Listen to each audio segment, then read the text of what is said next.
3, 2. Oh my God. Yo, what's up?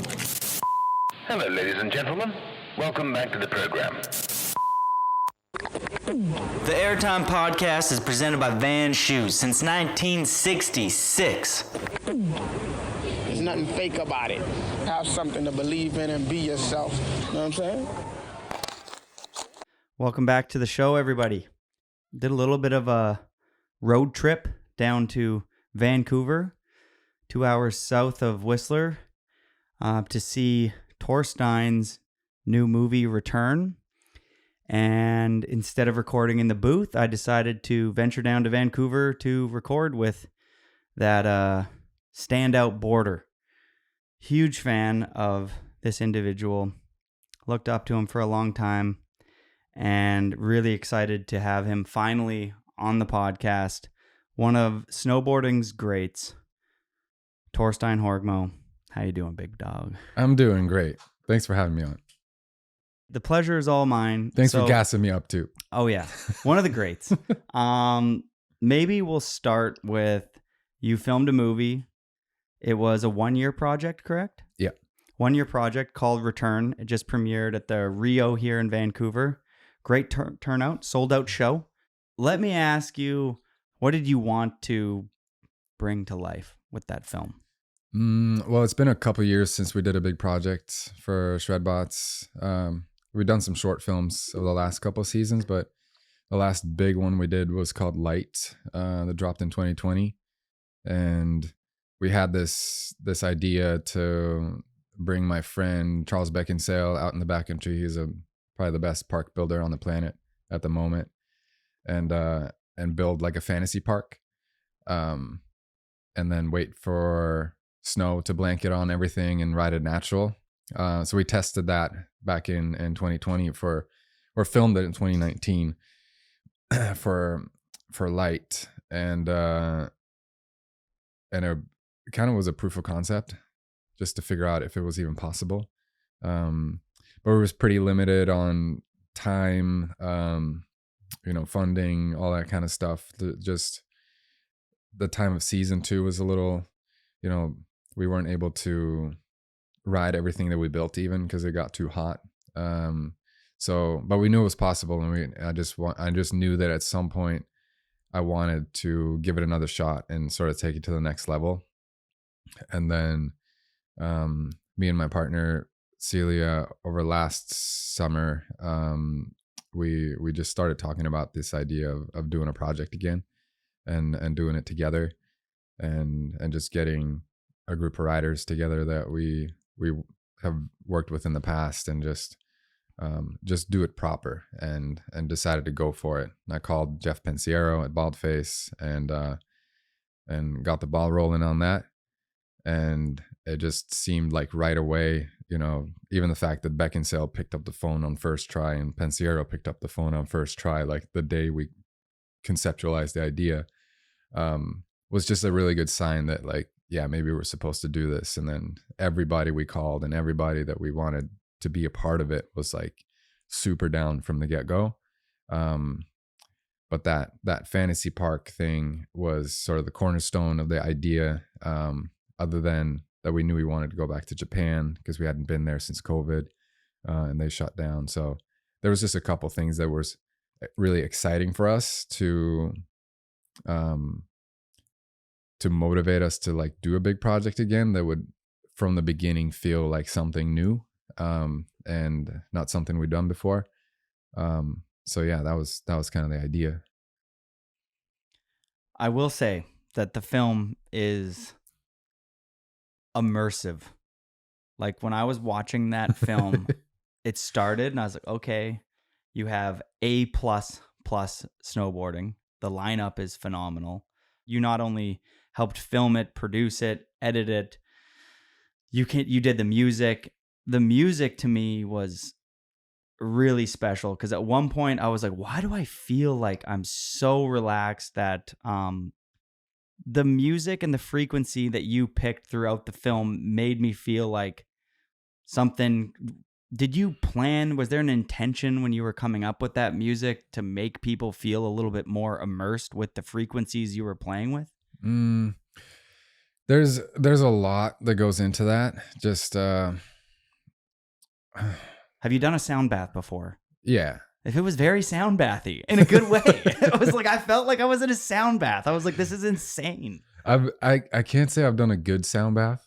I've been to a couple of sound baths before where it feels like whoever's orchestrating the session is more just like playing with all their sound toys instead of really diving in deep, where I've had journeys before working with plant medicines and things like that where I know what sound and music can do, and it's taught me a lot, and shown me ways in which music is able to transform and do actual healing, and like working with certain vibrations and things like that. And that's definitely influenced the way I create music, and the intention I have for working with music and layering sounds. Especially in the last 5-6 years, it's progressively gone more and more in that direction. And so when I got this, I want to say when I got this opportunity, because I feel like it wasn't just my decision. Me and Celia, we decided to go on it together as well. As the first project we ever fully do together. And when I call Mons, when I call Mikey, Brandon Davis, and Raibu and Mikey, we like, and they all say yes. I feel like I'm getting the opportunity to work with these guys, because they could choose to go and do something else. But the fact that they're all down, and that Beckinsale is down, that Pensiero is down, and the Gab is down, Gabriel Cottrell, drone pilot, like he's a vital part of this puzzle as well. And Tim Manning, I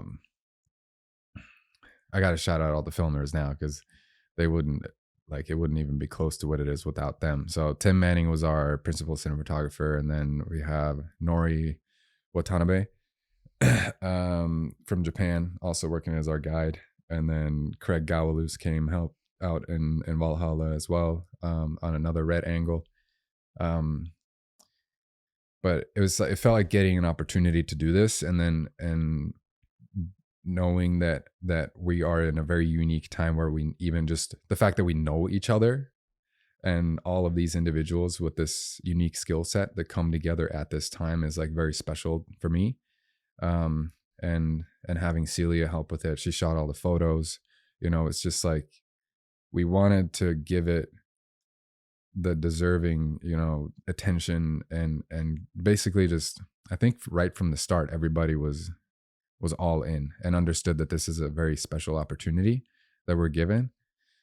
So that when I started to flirt with the idea of creating the soundtrack for it, I just didn't want to do it in a hurry, and just really give it the attention it deserves. And it just felt right, like the right time. If you asked me this 10 years ago, there's no way I would have like even dreamt of being able or even have the skill set to do something like this. But for this project, it just felt right. It felt like it was time for me to give it everything I have, and all sort of the bits and pieces of knowledge and skills I picked up along the way, even from way back sitting in the editing room when they're editing a standard film, with Travis Robb, like for Aesthetica, or Black Winter. I picked up on, I've always had an interest for it, but the music part has come way later, and I just felt ready, I think. Man, I have to say, if you haven't seen the movie Return, check it out. You will understand more about what I was speaking to a little bit earlier about like the journey. I felt like I went on a little bit of a journey. I ran into some friends outside of the venue that attended. Marty Vachon in particular, I was speaking with him outside the Rio, and I was like, damn, I felt like that was like a bit of a deeper film. and Adam Franks was, and we were all like, dude, like, you brought your vision to life, and I think your music matched your vision, and they kind of like complemented each other a little bit, and it didn't feel like I was just watching another snowboard video. I highly recommend, if you have a good TV when this comes out, to like turn off all your lights, get a decent sound system, and like it's an immersive journey. If I feel like you want to give it the time it deserves and watch it not on your laptop with like all the lights on while you're making food, you know what I mean? The drone pilot, holy shit. Like, he's flying through those like really technical Japan trees. If you've never been there before, like the alders in Japan, those branches, like they're small, but they are strong. They're sturdy. They're sturdy. Like you can't just hit one of those trees. Like you can't even touch it with the blade of that drone without that thing going down. Did you lose any drones? We have drone down. Yeah, drone down. It's the POW is up to your tits and you just drone down. Oh no. Gab will say this, or he'll confirm this too. But I think Japan is the hardest place to fly FPV in the forest because of those alders and those branches. Like, and they're not fun to deal with for him. Like the first time he came out to Japan, like he lost three drones on the first day. But he's come a long way too, and he was like super prepared this time, and he was up for the challenge because it's really pushing him as a pilot. And he's come a long way too, as far as like how we're filming snowboarding together and like how we experiment and try to get unique angles and stuff. And like sometimes I will direct him, but I think the best shots for him come out when he just flows on his own and chooses his own lines. But yeah, it's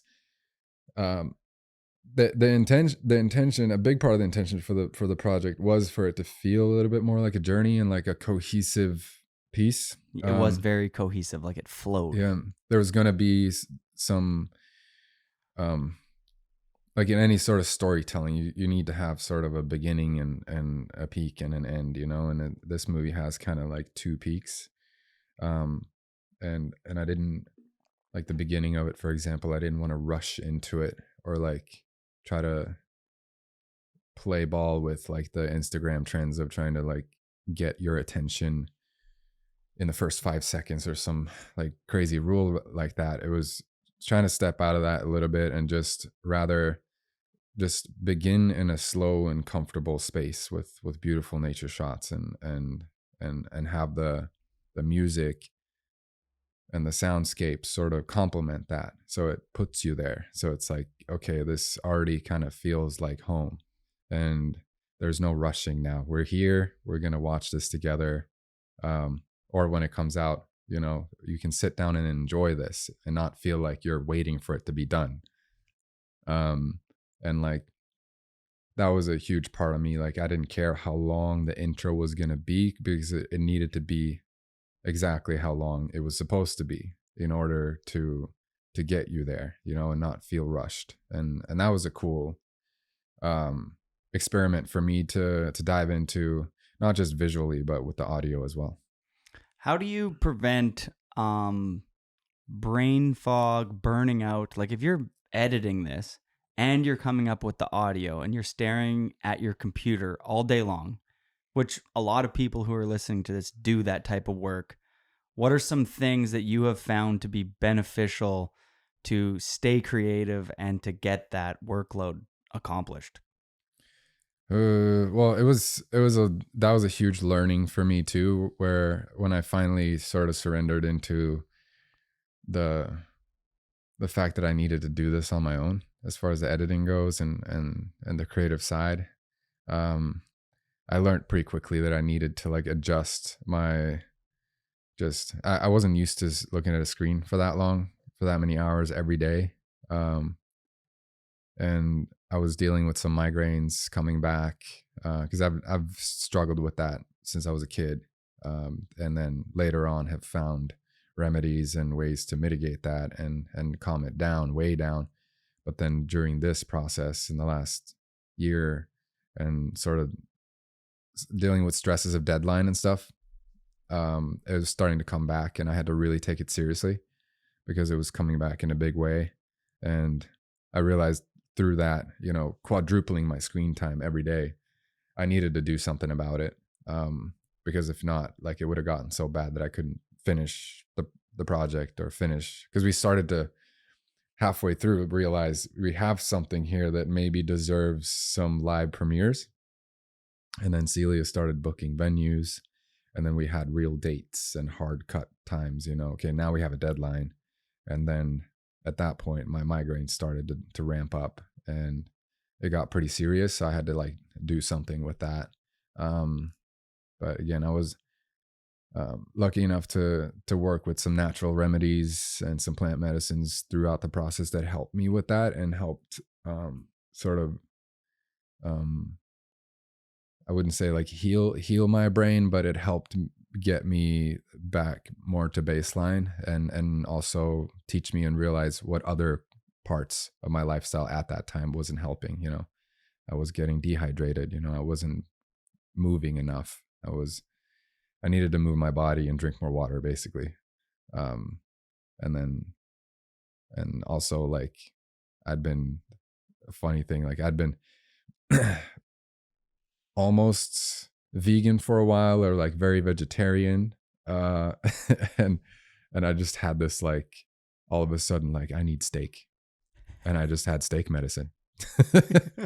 I ate it, like, I found some good organic, like, sustainably sourced red meat, and I had the first one. I'm like, oh my God, this is insane. It felt like I was lubricating my brain. It was like just what I needed at the time. So like things like that was just, those kind of downloads were coming to me as I was going through the process, because it was very intense. And I kind of had to stay in that tunnel of creativity. So in order for you to just have this craving of steak, you have to be pretty in tune with your body to some extent to listen to that. You've brought up plant medicine a couple times. You seem to be somebody that's in tune with your body. How does one listen to their body and just know that, like, I don't know, maybe I need to do some changes here or something? Yeah, I think on a basic level, just sitting, meditating is like my go-to in the mornings. I try to do it every day, to sit for at least 20 minutes, half an hour. Which in the beginning sounds daunting and hard, but once you sort of become a little consistent, at least in my experience, the consistency helps with that. And then you just, when you start to dive into like the actual part of meditation, when things start to really quiet down, like you start flirting with the concept of dissolving time a little bit.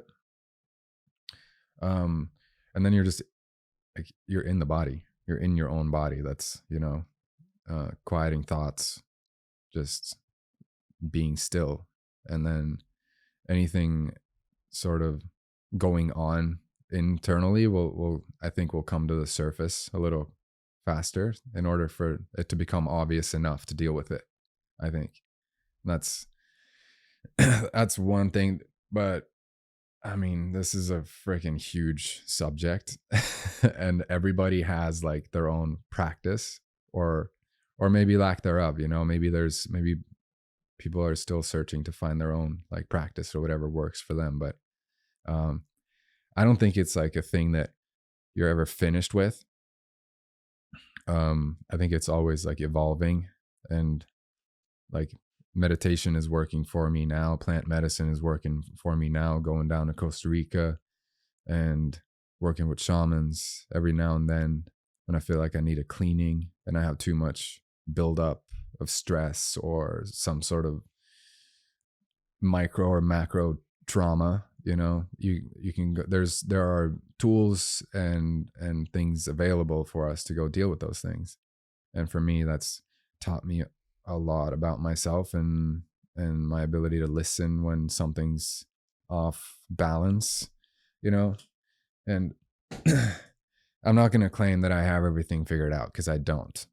I'm just like, this is where I'm at now with what I believe is right for me. And I think I'm just like trying to trying to like sort of like a path of figuring out what's true and what's true for me and what makes sense for me. Because I think I've just gone through a long period of my life where I haven't even been honest with myself in a lot of ways. And then some of these practices, some of these plant medicines have shown me very quickly and very efficiently like what's actually up, like what's going on. And that's been super helpful, I think. And just this crazy path. I mean, for those that don't know, I'm imagining the vast majority of people know, and we'll dive into this a little bit more later, but you know, you did turn into, and you still are, a rock star in the sport. Like, you blew up to a point of stardom that very few will experience, and you did that fast. And when it happens that fast, I'm imagining you don't have all the tools in place to go from just a kid from Norway to being like a global sensation with a huge travel budget and to do whatever you want. And I feel like with a schedule that you would have had at one point, there wouldn't have been really a lot of time to calm the mind and like go to look a little bit deeper and be like, whoa, I just kind of went from A to B, but I haven't really set any time aside for myself to see what just happened in that time period. Like, you just blew up so fast. And I remember you just like being like on the scene to like, you know, a global superstar. And I don't think that there's a lot of people that are young that are equipped to deal with that. And no wonder later on there's like this search for meaning that's like really important, because you kind of just went from being somebody to somebody else so quick. Mm-hmm. It's a really unique to people who become rock stars or legends in their sports or whatever in a quick time period. And I don't know if the human like psyche can digest that all that well, because it's just such a, do you find that you handled going from the kid in Norway to being like a superstar? Did you handle that in like a healthy way? I have no idea. I don't think there's, I mean, I think there's very rare occasions where somebody's just like perfectly set up to handle it with the right parents that have maybe some experience in this before, where like they've gone through those journeys and blown up in similar ways and are able to like teach their kids from a young age, like, this is what's going to happen. And like, no, it wasn't supposed to be like that. I don't think I was true. I think I was supposed to just go through that rocket ship, like launch and figure it out as I went. Because like growing up for me, like it was like, you know, dealing with bullying, dealing with like not having a lot of friends and like feeling pretty lost as a kid, and frustrated and feeling alone and all this stuff, and like not really having anything solid to like lean on for advice, or, you know, probably developing a habit of not even wanting to listen because like having troubles trusting and things like that. And so when snowboarding showed up for me and I was introduced to it and I figured it out and sort of had this like, holy shit moment of I can do this. This is something I can do that like makes me feel not just free, but acknowledged and loved and having real fun and making friends now, like in the little snowboard community, and just like experiencing like true joy on like a daily basis, just going snowboarding. It just lifted everything. And then realizing not too much later after that this is like, oh my God, this is like not just my favorite thing on the planet to do, but this is like has maybe the capability of sustaining me. Like I can turn this into like my thing, my job or whatever, even though there was no part of me that wanted to, that really cared about that at the time. I was just, snowboarding was my favorite thing on the planet. I didn't care about anything else at that point. And that's sort of like that drive and that passion and that rocket fuel from, previous trauma or whatever you want to call it, that sent me, that really, really drove me into like giving this my all, like my everything. So that when you fast forward and I start to become, in our little universe, start to become a little famous and get recognition and start to get money and start to like party and travel the world and winning contests and video parts and all this stuff that sort of came with that ship. I felt like I was just kind of holding on, like I didn't, at the same time, like feeling like I have everything figured out because I'm happy, and everybody's telling me that I'm crushing it and doing exactly what I'm supposed to, like an environment where like snowboarding was still this, like the pedestal of snowboarding, success was like this rock star thing, like you said, and feeling, and getting confirmed from everybody that you're the shit and you're doing exactly what you're supposed to do, for that to like come to a point where I'm like, wait a second, like this, okay, I'm still winning contests, but it's not making me happy anymore. Like I'm grinding these video parts at the same time, and it's like I'm like beginning to hurt my body a little bit, and like I'm still quote unquote crushing it and winning everything, but like I'm starting to ask my peers a little bit of questions. Like I asked my agent, I remember, like, is this like what's going on here? Like, what is this? Not in those words, I don't remember specifically, but it got to a point where I'm like, okay, what? This is supposed to continue to make me the happiest person on the planet. But I'm not. There's some fuckery going on. And I wasn't getting answers from any of those people, because they're in the same industry that was breeding the same formula and the same framework of success that I was now starting to question. But it's the same framework that entire business is built on. They're all feeding the same thing. And I've completely forgot what the question was. Was the feel that's fine. Was the feeling of fuckery, I like the way you said that. Was the feeling of fuckery you turning into this rock star, but not having dealt with your childhood trauma in a healthy way at that point yet? Yeah, exactly. I was running away from it. Like in a way, I was like, oh my God, like I don't have to deal with this right now. Like I can get on this train called snowboarding and it's moving fast. And it just gets me far away from the bad feeling that I just had last week, But I think later on, I'm fast forwarding almost, like 15 years maybe of this bullet train, at least a decade.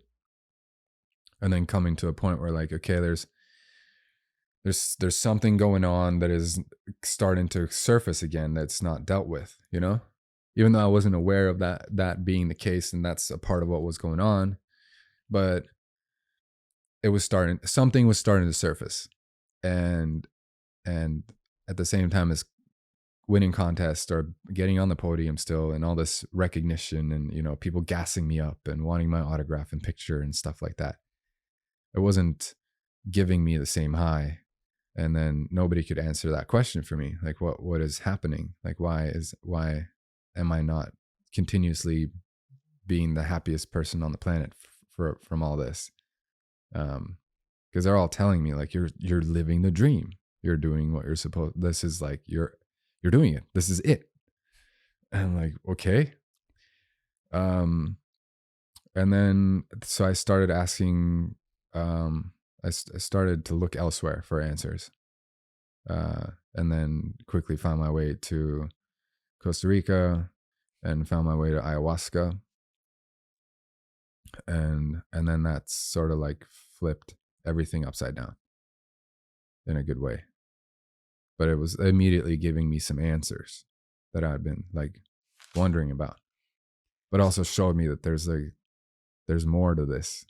There's a whole lot more. There's an infinite stream of things to learn here. And snowboarding is very small. You know, it's this thing we take so seriously and we dedicate our lives to, and it's really important for a time. You know, it's not the end all be all. And that was really like eye opening for me. And the fact that it stayed with me after as well, was really helpful for me at the time, you know. And I'm not saying that's the cure for everybody. Everybody finds their own, I think. Whatever they need in their life is going to show up for them. But for me, it was at that moment, it was that specific plant medicine. And that's sort of I've been working with that for quite a few years now after. But it was nice. It was nice to like come out of the first thing and just go through a very challenging process of letting go of feeling like I need everybody to recognize me as this rock star entity, triple cork, X Games winning, you know, entity, this thing all the time, and needing people to confirm that for me all the time. Like it's exhausting, you know, because I don't think I really wanted that in the first place.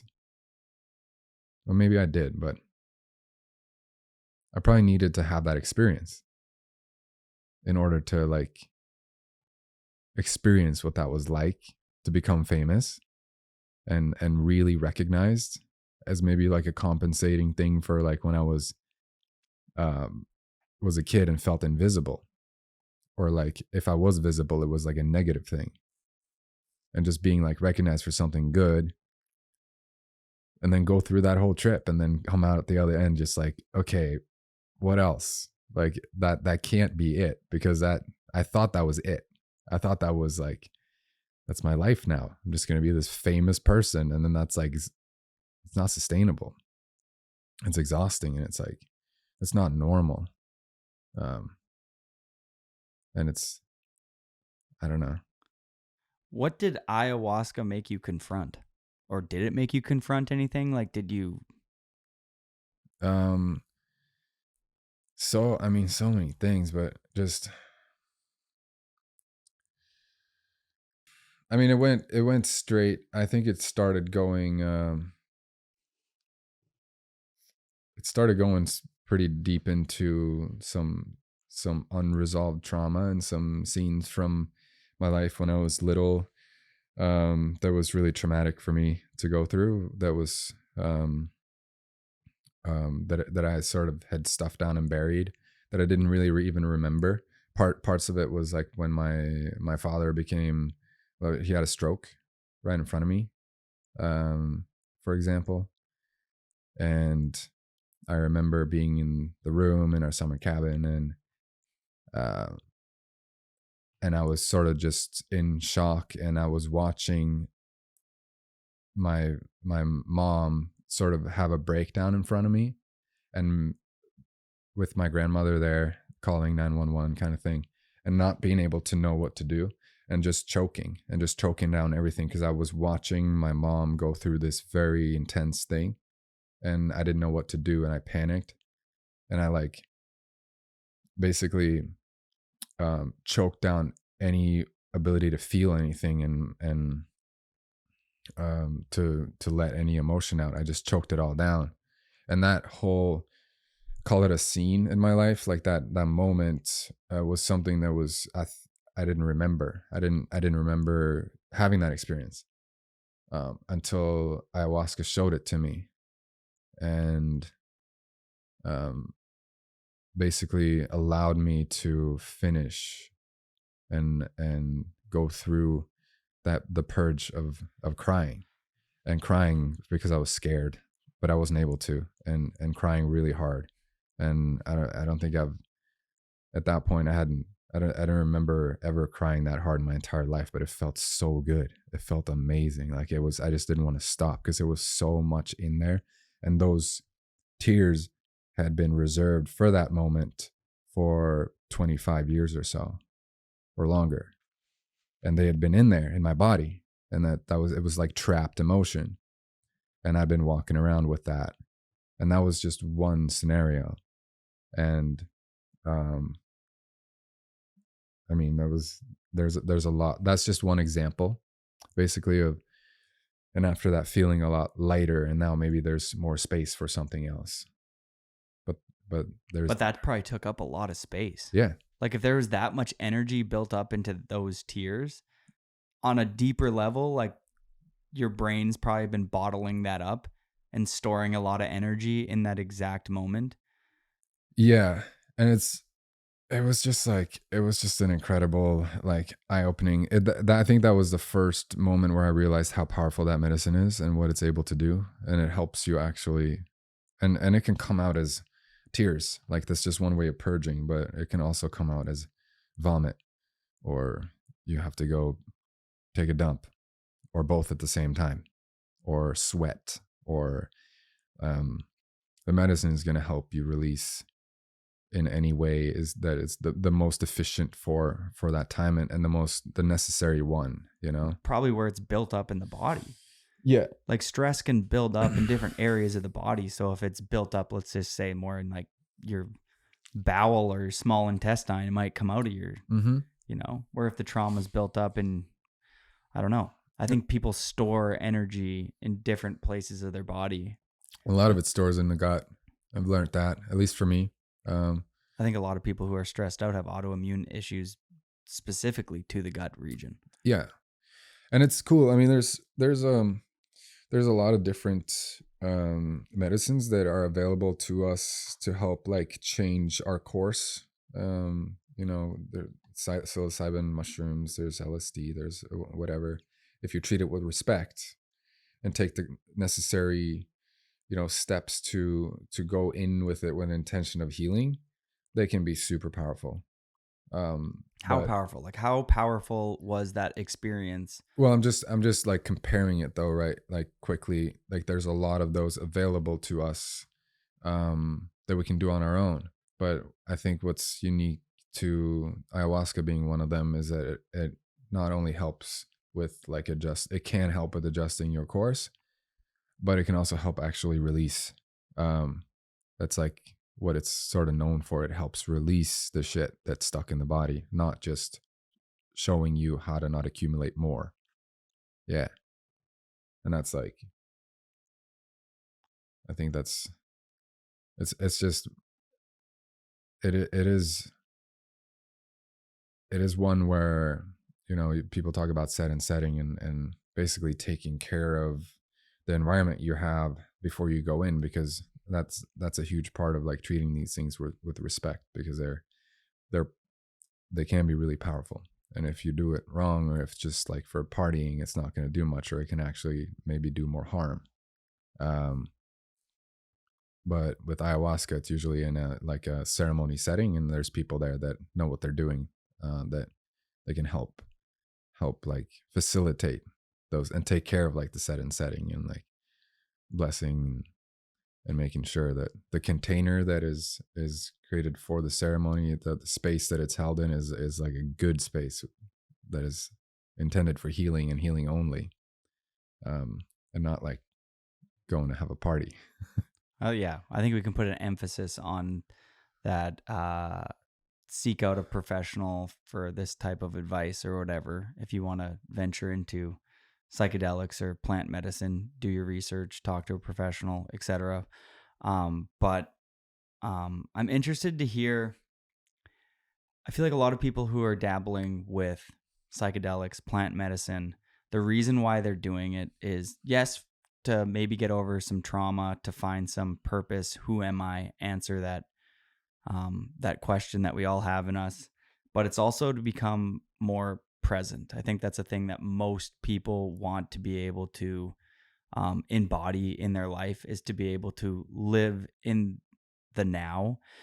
Do you find that plant medicine has helped you be more present, more in the moment, and maybe talk on where you are now with that compared to where you were when you were peak rockstar? Did you live in the past in like a bullying state? Did you live in the present? Have you always been a present person, or did you live for the future all the time? And has that changed since you've incorporated plant medicine? Yeah, I think for a while, going through those fast years of snowboarding happening fully to its fullest potential, I think I was pretty present every day. Just living in the moment. But I like, I've always had quite the racing mind, sort of analytical mind, monkey mind that we're probably all familiar with, like knocking at the door, and especially going into like later on when I was starting to question things. I think I would overthink a lot and become like stress out about situations a lot more than I would need to. And I think that was just all rooted in the early years when I was trying to figure everybody out, you know, like not feeling accepted, but wanting to like figure out how I can get somebody to accept me more. That was a huge part of it, where like even walking into a new room and like feeling socially awkward because I'd sort of like just try to adjust myself all the time to like feel, oh, like what's this person all about? Like, how can I get them to like accept me or like me? That was like a pattern that was stuck that I later on figure out that I didn't need so much, but it's still, there's residue there, you know? I think we all want a version of that. But for me, it was like it was very present. Working with, finding a practice to calm all this down. And I found like with plant medicines too, there's going and having an experience, having a ceremony or having a big dose of something with the intention of healing is like one part of it. And the next part of it is like integration. That's like something I want to mention, and applying it, like, because you're going to learn things or remember things. Most of the time it's actually feels more like remembering something you forgot than learning something new. But then there's a process of like, okay, now you know that this thing is something here probably should change in your life. And for me, like working with that and actually taking the necessary step to implement it and integrate it into my life is like, that takes work. That is not always easy. That takes time and patience, and sometimes you can fall in, like I've fallen into a trap too of just wanting more medicine, wanting more teachings, but receiving nothing because I need to take the time to integrate the last lesson, and it takes time and patience and learning about that. And I want to say, like, yeah, meditation has helped a lot for me too. Like those two things together, yoga and using that as a part of my practice and integration tool is like has been really helpful too. And it all comes back to the present moment, like being more present. It's the main, I think it's the main teaching of all these plant allies and substances that are able to help heal, is ultimately coming back to the one and realizing that, you know, and that's the purpose of meditation too. Has this journey that you've been on, how has that changed your approach to life, to snowboarding? Has it? It's just like a part of, I think it's just a part of my life now. It's more,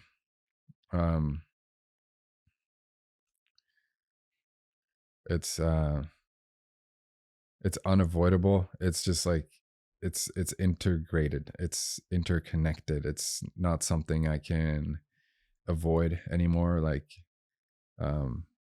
I think even if I didn't go back and have more ceremonies now, like it's still in my system and it's going to be with me for the rest of my life. And it's going to show up for me when I need it and when I need to make adjustments. And I'm trying to avoid it. It's just going to show up louder until I, do something about it. And it doesn't matter if it's, doing a snowboard project or going on a surf trip or working on something, just going to dinner with my wife. It's just like, it's a part of life now. It's always there. And I'm just really grateful for that. Like, it's insane. It's like the most beautiful thing. And I think I've just made a choice to like want to do something and try to figure out how to live better and like be healthier and be a better person. And asking certain questions to, the universe, to spirit, to whatever, and trying to figure out, okay, what do I need to do? Like, what can I do to make things a little better and become, and this project too has been like an insane test of that, because it's like we were living so chill for like a couple of years and like doing nothing, and then had this great big idea to like, yeah, let's make a snowboard movie, and then everything just got sent into a hurricane, and then like experiencing like crazy stress again, and then everything gets intensified.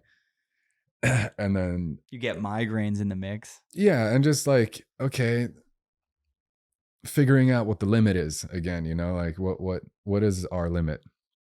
Testing our whole being, testing our relationship, testing our faith, testing everything. And it's a freaking wild ride. And I don't know if like, but we chose this, I think that's what we need to remember all the time. I need to remember that all the time. Like, I chose all of this.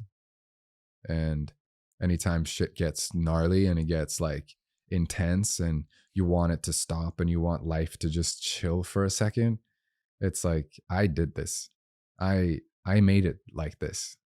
I chose this. And remembering that, like, I think helps, at least it helps me find energy to follow through and at least complete what I started, and also learn like, okay, maybe I can adjust my choices moving forward, because like I don't need it to be that intense. Like, that's But working through intensity to finishing a project is a very important part of life. And I think a lot of people they made the choice, it gets highly intense, and then they quit before the finish line. It's like, obviously take that in context, but like, let's say if you started a project, like, I'm going to make this movie, I'm going to build this garage, and it's a bigger workload than you expected. I still think it's super important in life to finish the task. I remember my dad, when I was doing martial arts, when I was a kid, I was in Taekwondo and I was at my red belt, and my dad was like, come on, it's like 1-2 more years, you'll have your black belt, and then you're finished, and then you hit the finish line. Like, you don't need to go past that, but like you did it. Yeah. And I'm like, no, I'm done. Like, I just want to skateboard. I just want to snowboard. It's interfering with my focus on those things. And my mom, I remember sitting down one time, she's like, I just don't think you realize, like, he's trying to teach you something here right now, like to get to the finish line of this. Yeah. And I think it was a really, at the time, I don't think I realized how important that was, but I think like getting to the finish line, even when you have to work through a shitty time, it's important. Like, Yeah. I'm imagining finishing Return. At one point, you probably were like, fuck it, I'm gonna go to Costa Rica, go surf, and this movie can come out next year. Yeah. But you're like, no, it needs to be done. I need to push through this. And okay, my workload is giving me migraines. I'm on my computer too much. Like, I only have so many hours in a day. How do I shuffle everything around so I can get to the finish line? Yeah. And then you start prioritizing things. You're like, okay, I got to do yoga at this time. I need to make sure I'm drinking my water at this time. Yeah. And it's like a little checklist, and it's a fun little thing you have to shuffle around. But at the end of the day, if you get Return done, the weight that gets relieved that you completed the task that you wanted to quit is like a really great feeling. It's like, it's wild. I think it's just this is a great therapy session, by the way. Thank you, Jody. You're welcome. I think it's the what did we the incense that we went before? Oh, it's the Palo Santo. The Palo Santo was a nice touch. Mm-hmm. We did a little incense burn. Brings I'm some down. sweetness. It's about, you know, when there's a setting. Yeah. Like your movie did that. To speak to that again, it's like your movie made me feel as if I was in a yoga session. And anyone who's ever done yoga or breathing, you know that the first 5 minutes, your brain is moving quickly and you haven't settled into it yet. But eventually you're like, I was like, fuck, I'm along for the ride. And then obviously there was somebody yelling in the back that was occasionally kind of annoying. Before we steer away too quick, I did have a question though. Okay. Yeah. You do ayahuasca. You embark on these spiritual journeys with plant medicine.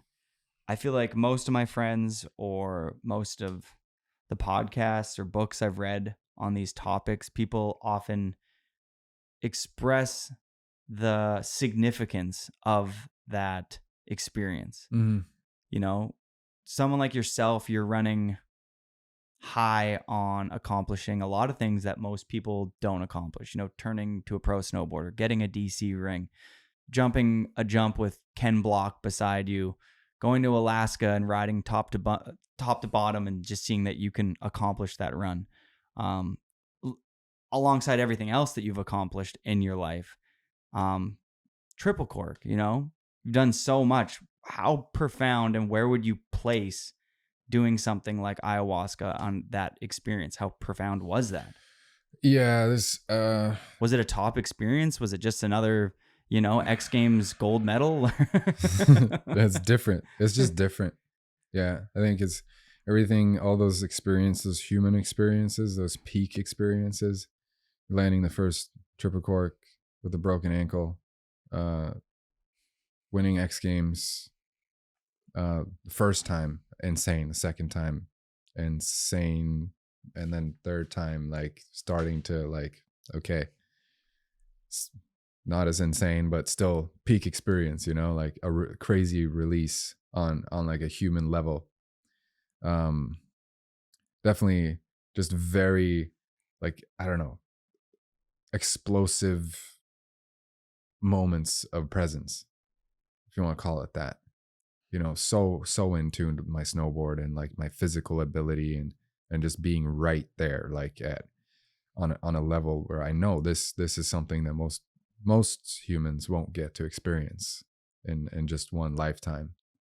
And just being there for it, you know, it's you can't really compare the two, because with ayahuasca you go into a sort of a different perspective. Like it's not fully, it's human, but it's also like more than that. You start to delve into a world that blurs the line a little bit about what it is to be human, and you start to connect with something greater, like your greater self, like true present moment. Start to connect with the one and the infinite energy. There's many names for it. But it's still you, and it still feels like home. And it's like, but separating the ego and calming the mind enough, and the medicine sort of does that and helps you sort of, okay, we're going to take this brain activity that you have going nonstop every day and just calm it down a little bit and set it over here, so there's room for something else to emerge. And another word for it can be infinite wisdom, you know, like I feel like that's where the knowledge comes from, the teachings, where it's like a pool there that knows everything, and that's the medicine, but it's also you at the same time. It's like every time I try to explain it, it sounds super stupid, because it's like trying to use the mind and the words to explain something that doesn't involve the mind necessarily is a little funky. but I think that's where that's where the healing comes through as well. And it's a really profound is a good word. It's a profound experience. And I think it needs to be in order for some of this stuff to stick. Because if it wasn't challenging, if it wasn't, call it difficult, it can sometimes be painful. When you're talking about healing, it's not always pleasant. It's like if you cut yourself with a knife, as soon as you cut yourself, it's not the cut that hurts, it's the beginning of the healing process. I can think of it like that, because it's instantly starting to heal, and like your body's rushing to that spot to like heal it. And if there's wounds, emotional wounds in the body that aren't dealt with, that haven't healed, and the medicine comes up and resurfaces these things in order for them to heal, it can be painful. I'm not promoting this thing as like a fun experience through and through, even though it's transformative. It's challenging, but it's also like the most beautiful thing I've ever experienced, and feeling what it's like to be really, really held and loved and protected and safe. And I think, like, for me personally, that was something as a kid I was not knowing, but I was like missing a lot, I think.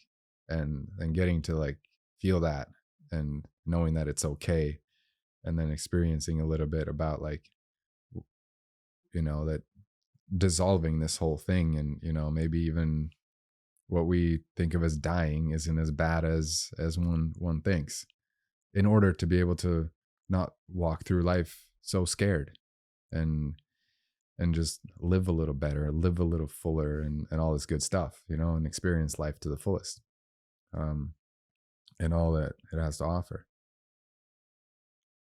Where do you think you would be right now if you didn't go through that experience, and you didn't, what I would say, shed a mask of ego that you once had? I don't even think, like, I got to, I was fortunate enough to spend not a lot of time, but a fair amount of time with you while we were both on DC. And I wouldn't say that you were like cocky or had like ego. I think that you were definitely like a rock star and a young kid that, had a lot of cameras around you and stuff. But I wouldn't say that you were, bad at dealing with that stardom. But eventually it must, when you blow into that stardom, you start to probably become somebody that even you were like, who am I becoming? Yeah. And you might get lost at one point in that, and you don't really have the time to pause and be like, who's this fictitious character that I'm kind of coming up with and becoming? Because if you were somebody who was bullied and wasn't in the club for a long time growing up, and then you start getting cameras in front of your face, and there's a camera sitting in front of you, and it's like, do something funny, and you're like, I can do anything. Yeah. Like, I can be whoever I want to be. But Exactly. Then one day you need to look at yourself in the mirror and be like, who is this person that I invented? Yeah, exactly. Yeah. Because we all are characters. Like, you leave your house, you put on a costume, you go out into the world, and you're like, I want to be X. Yeah. And sometimes it's important to look at that character, and as hard as it is to be, and be like, what am I projecting to the outside world? Yeah. And that was a huge part of like coming to the point where I started to hire my own filmer, and then having a camera with me a lot, and then going for the like deciding, okay, I want to give this some energy and some attention, and do something like worth watching, and give a little bit more, of myself or whatever that was. And starting to do, like, I remember filming for Horgasm, for example. The 2 years leading up to that, I had Tobias with me that was filming, and we started doing sort of like these vlog style short videos and releasing them very, very consistently throughout the weeks of the season. And they like caught on, like they kind of blew up, like people were really hyped on it. And that was sort of the making of that film as well, Horgasm, A Love Story. And then sort of when that came out, that sort of blew up, not in our core industry right away, but it blew up on the internet, and people were like, it was received like insanely well by the fans, because in those 2 years of releasing short clips, like I sort of figured out like what people like and enjoy watching about like my life, and just being funny and making stuff up and coming up with like funny skits and just having fun in front of camera. But then that sort of is now what people and, you know, fans and people I run into, like they usually refer to that as like their, you know, they used to watch it all the time, and like they probably have this like image in their head of what I'm like. But that's what I'm like is also changing all the time. But I think that's like a trap that's easily to fall into for a lot of people that reach a certain level of fame. They're like, fuck, now I have to live up to that all the time, because that's what people expect of me. And that's one of the things that, you know, for me got dissolved pretty quickly once I started going to ceremony. It's like, no, you don't need to worry about that. Like, you can just be whatever you are, like now. It's fine. It's okay. And you don't have to like worry about that anymore. Because like coming back to being present, as long as like if a person now shows up in my face and they want to like give me some hype or something, or talk about those early movies and what it was like, all I can do still is just be myself and try to just be present for that in interaction. And just maybe even just like if they're talking about or referencing something, there's like, oh, you did this trick, or you were like funny in this way, and I really like, you know, I was watching those videos and like, dude, like made me move to like, I left my town and moved to Keystone, Colorado to like pursue snowboarding after that. I'm like, wow, that's a lot of pressure. But I don't have to live up to it. Like I can just be, man, that's so cool. Like, because they're making their own decisions. I just got to be there for it, you know, and like try to be like grateful for that even having happened. Totally. I guess.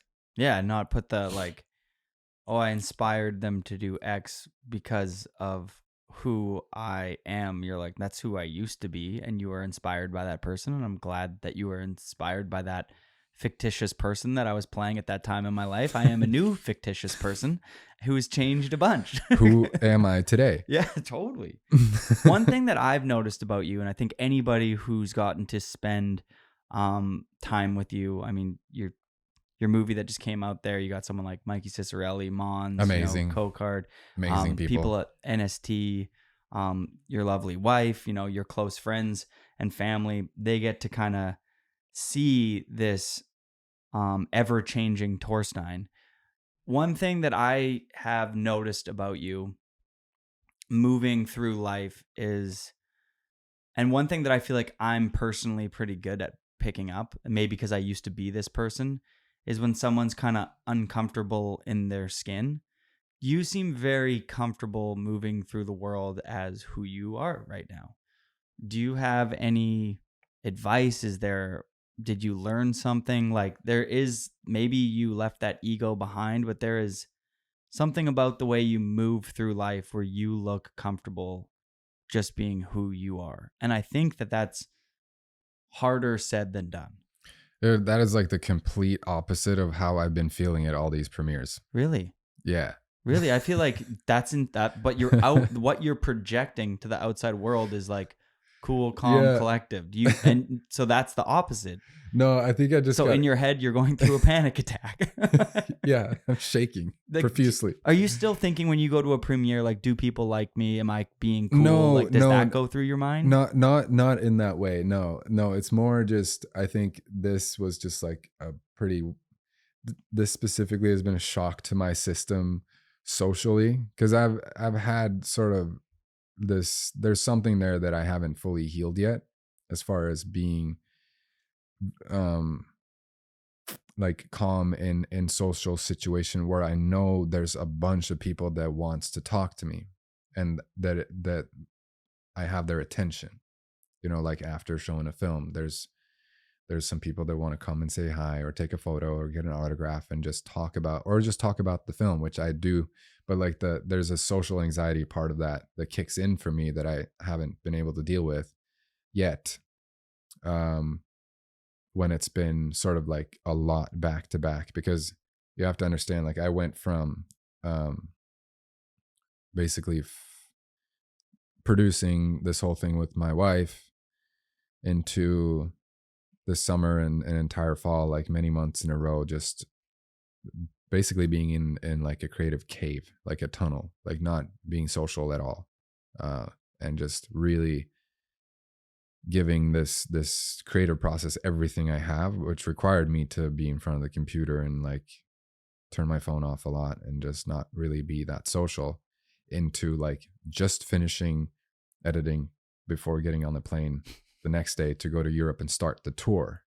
So it went from like nothing to like, holy shit balls, like everything is happening. And like it was moving so fast, and like the workload of that, and like we had good help, but like it felt like it was a freaking giant task for us to do, just on our own, you know, like right after. There was no space in between, basically. So like 0 to 100, just go have coffee with some friends or have a lunch or something, like without thinking about this giant thing that needs to be done and finished and ready for cinema.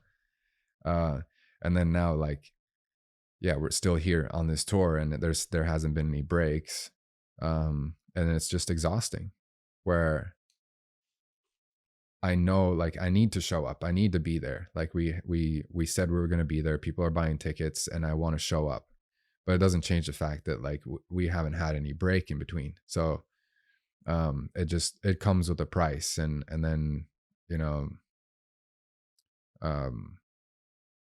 like even having a few beers here and there, because like we don't really drink much anymore, but like on this tour it's just been nice to have a couple cold ones here and there. And it's like, that's also like, I'm realizing more now, like how that comes with a price as well. And it's not something I'm like, that makes me feel good. I'm like really grateful that that's not a part of my life anymore, or like a habit or something. But it just kind of adds on. And then like we're almost there, and I just really looking forward to having some like peaceful, like real quiet time, and go just have a little break before we start doing stuff again. New chapter. Yeah. Has your social anxiety, the pressure that you've felt over the years, has that ever got in the way? Yeah, has that ever got in the way? Have you ever been somewhere, X Games, Do Tour, the US Open, natural selection, going to the Olympics, doing a triple cork, being in Alaska? Like, has there ever been a time where there was a pressure to ride a certain way or to fulfill a certain expectation, and you feel like your own social anxiety has gotten in the way? Yeah, a little bit. I think like not snowboarding wise, like not performing. That's sort of like, I feel pretty at peace with that, and just as long as I get to ride enough and be on my board enough, like going to an event or a shoot or anything like that, I'm like, that snowboarding feels like home, you know. But going to big events, and I know there's going to be like a bunch of people, like I've always had that a part of like just who I've been, I guess, because I'm still underlining that like there's something there I haven't quite figured out how to heal yet, because I know it can be, and I think it's moving in the right direction, and I feel more comfortable than I used to. I know that. And I'm not like, I don't feel the need to like put on a show or anything like that, or be anything else than what I am. Like in that sense, I think I feel pretty comfortable about like what I am and who I am in the moment. And maybe that is something that you're referring to, but there's this, the social awkwardness is more about like like I just haven't ever been super good at small talk, you know, like coming up with things to like lightly keep a conversation going when I know somebody else is just like wanting to lightly keep a conversation going. It's like, what are we doing here? I'm like, maybe it's the Norwegian part of me that like, that's just not super normal. And then over here in North America, it is like the most normal thing, it seems like. And for me, I feel like everybody's just super good at that. Like just standing around talking about absolute nothing. The weather. Yeah. And just like, you know, you put on the face and you're just like talking about whatever. And that was like always kind of sort of impressed me. It's like, how do people just have this infinite pool of just like things to say about stuff? Yeah, but also about nothing. Yeah. Where like, I think I do really well when it's like, hey, Jody, like we're just sitting down and having a conversation. We can talk about some shit. And it's like nice to like air stuff out and we're talking about things.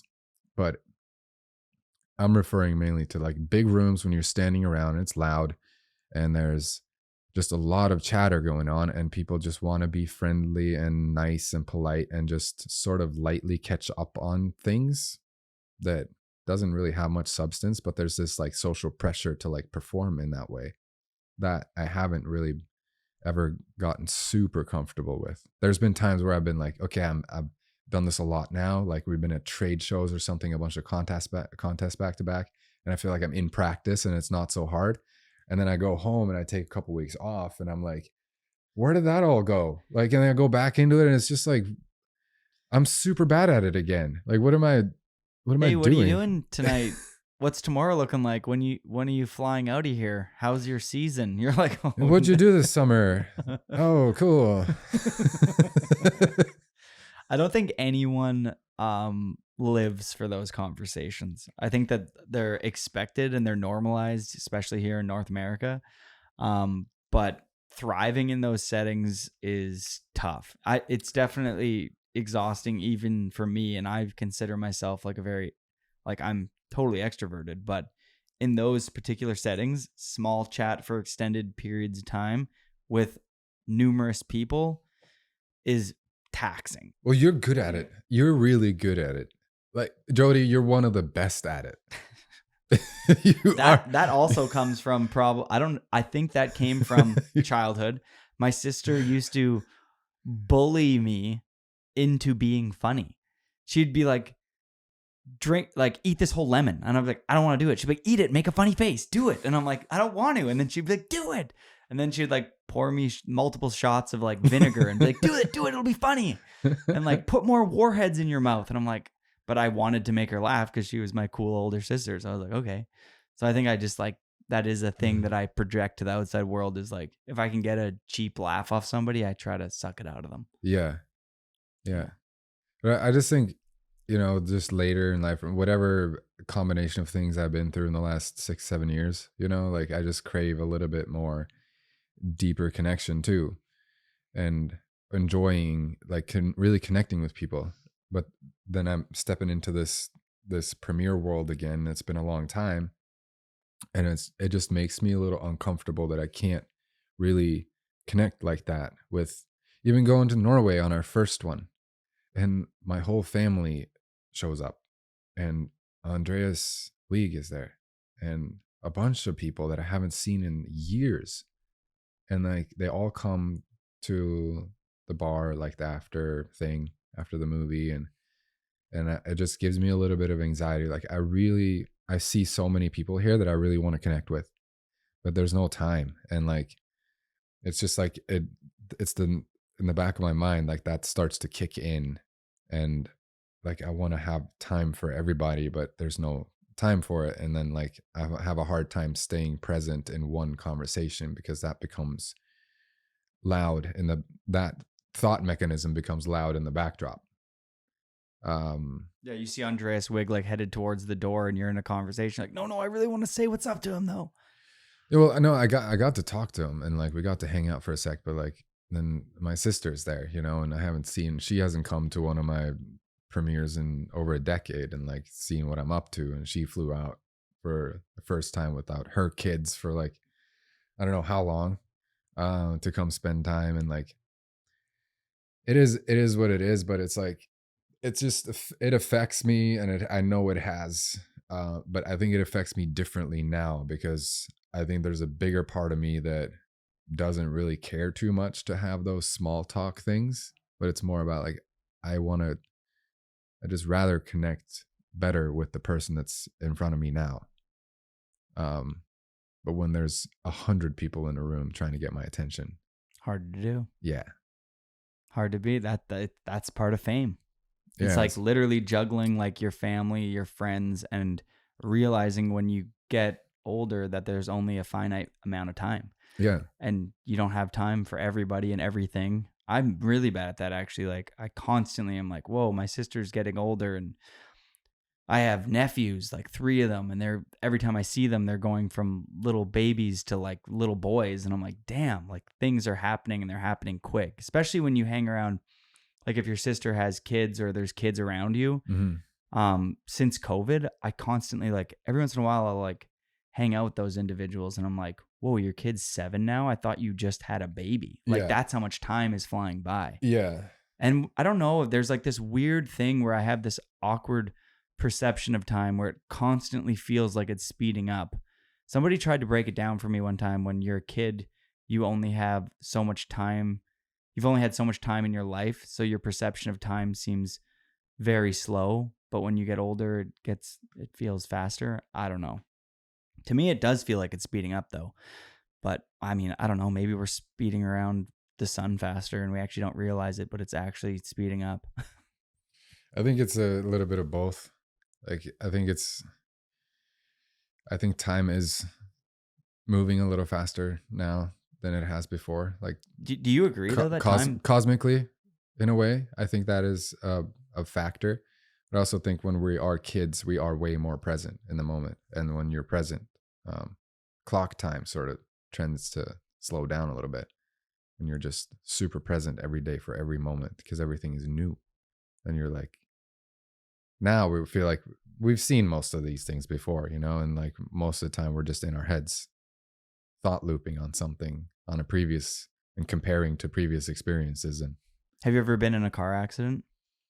no, Anybody who's listening right now who's been in a bad car accident, and I've been in one, time slows down to like hundredths of a second. Like, each flip in the car, you're like, we were driving north. We started flipping end over end, went off like a little cliff through a farmer's field. But each flip, damn. I remember being like, there was a pillow beside me, and I'm like, I got to put this pillow beside the windshield because the windshield's going to explode. Grab the pillow, put it against the windshield.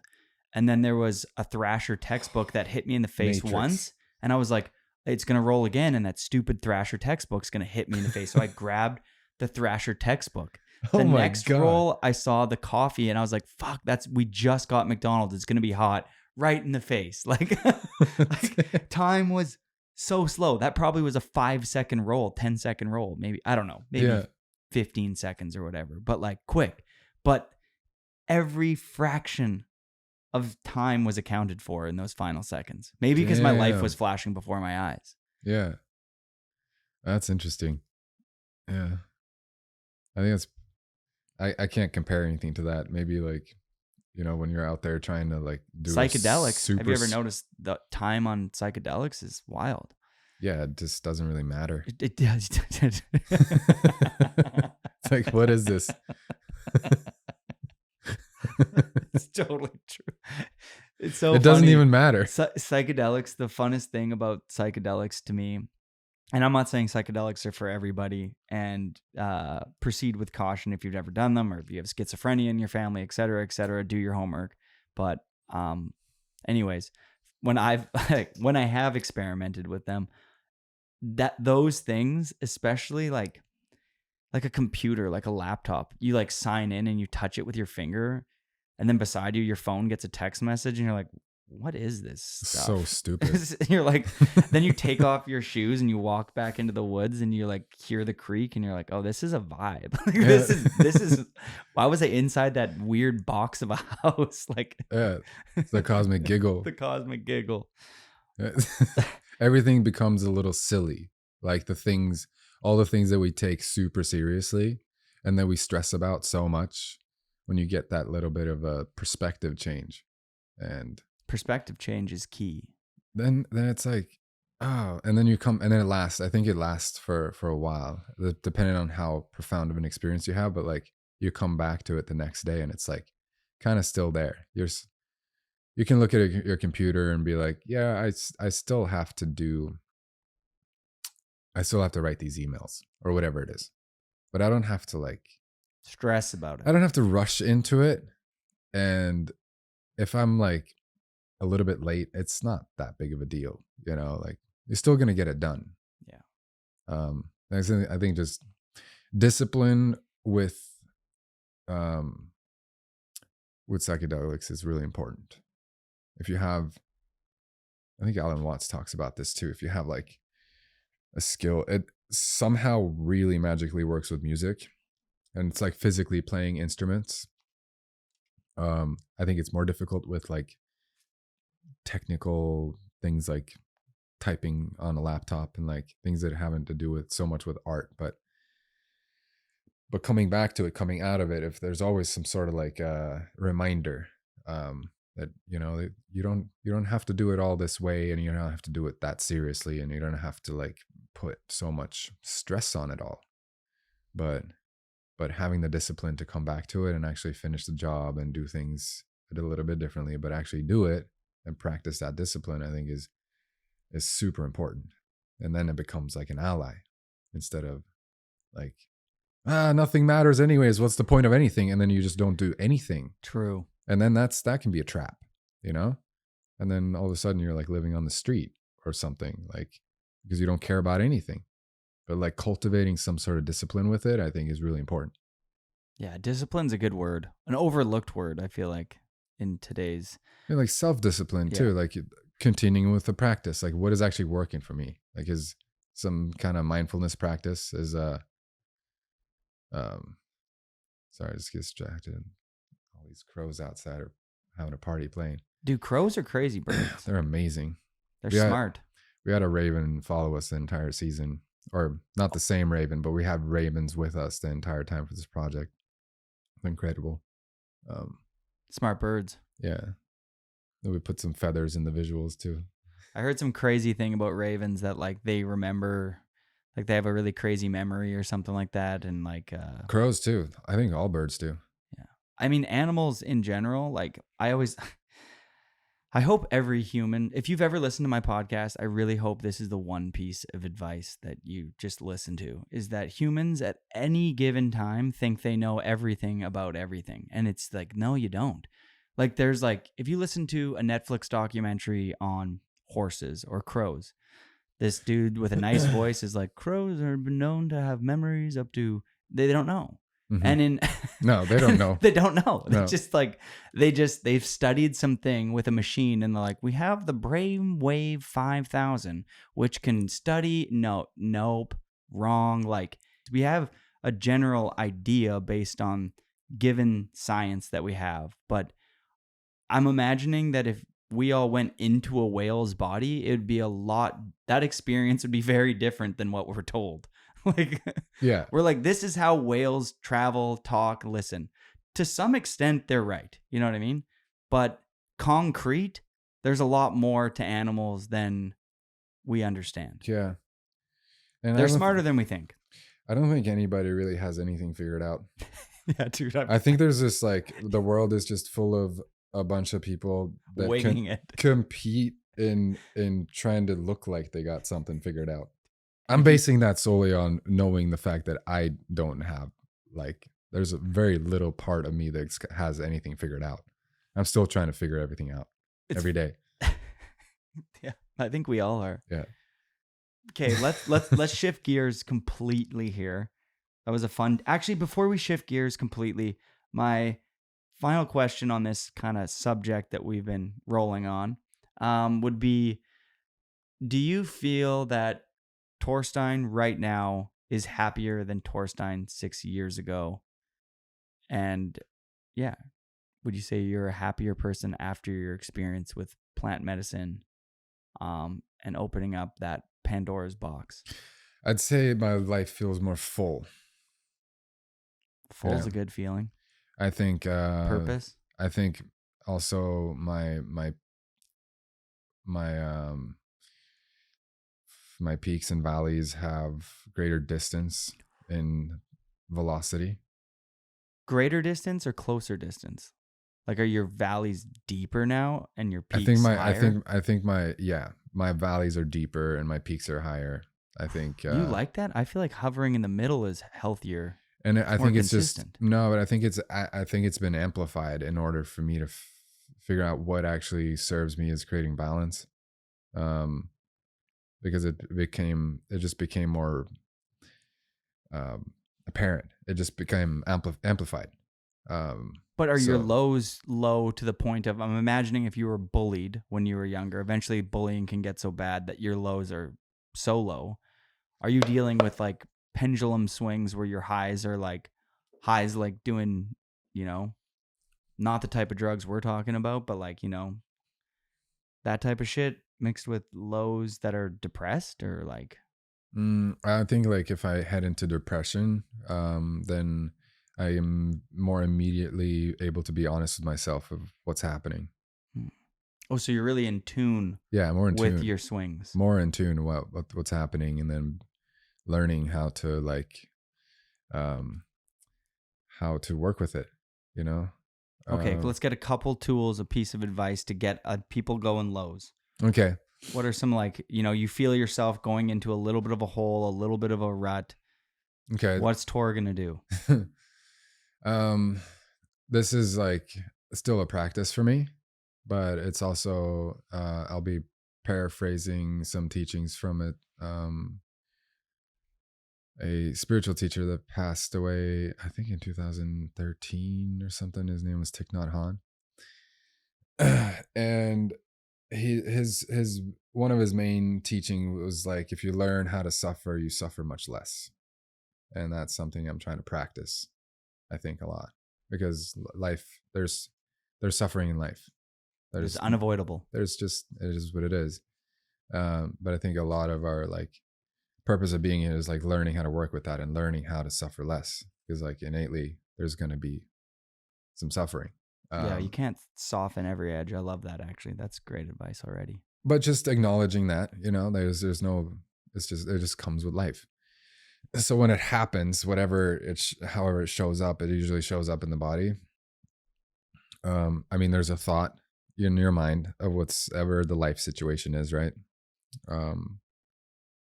And that manifests in the body somehow, emotionally, anger, any sort of bitterness, sadness, feeling overwhelmed in any way. It just manifests in the body. And then if you continue to think about that, it amplifies the emotion, and on it goes.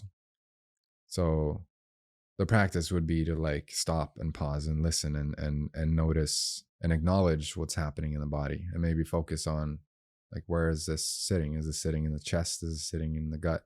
Where is it hurting? Is it hurting? In pausing and just giving some space for what's happening and actually being present for the painful feeling. It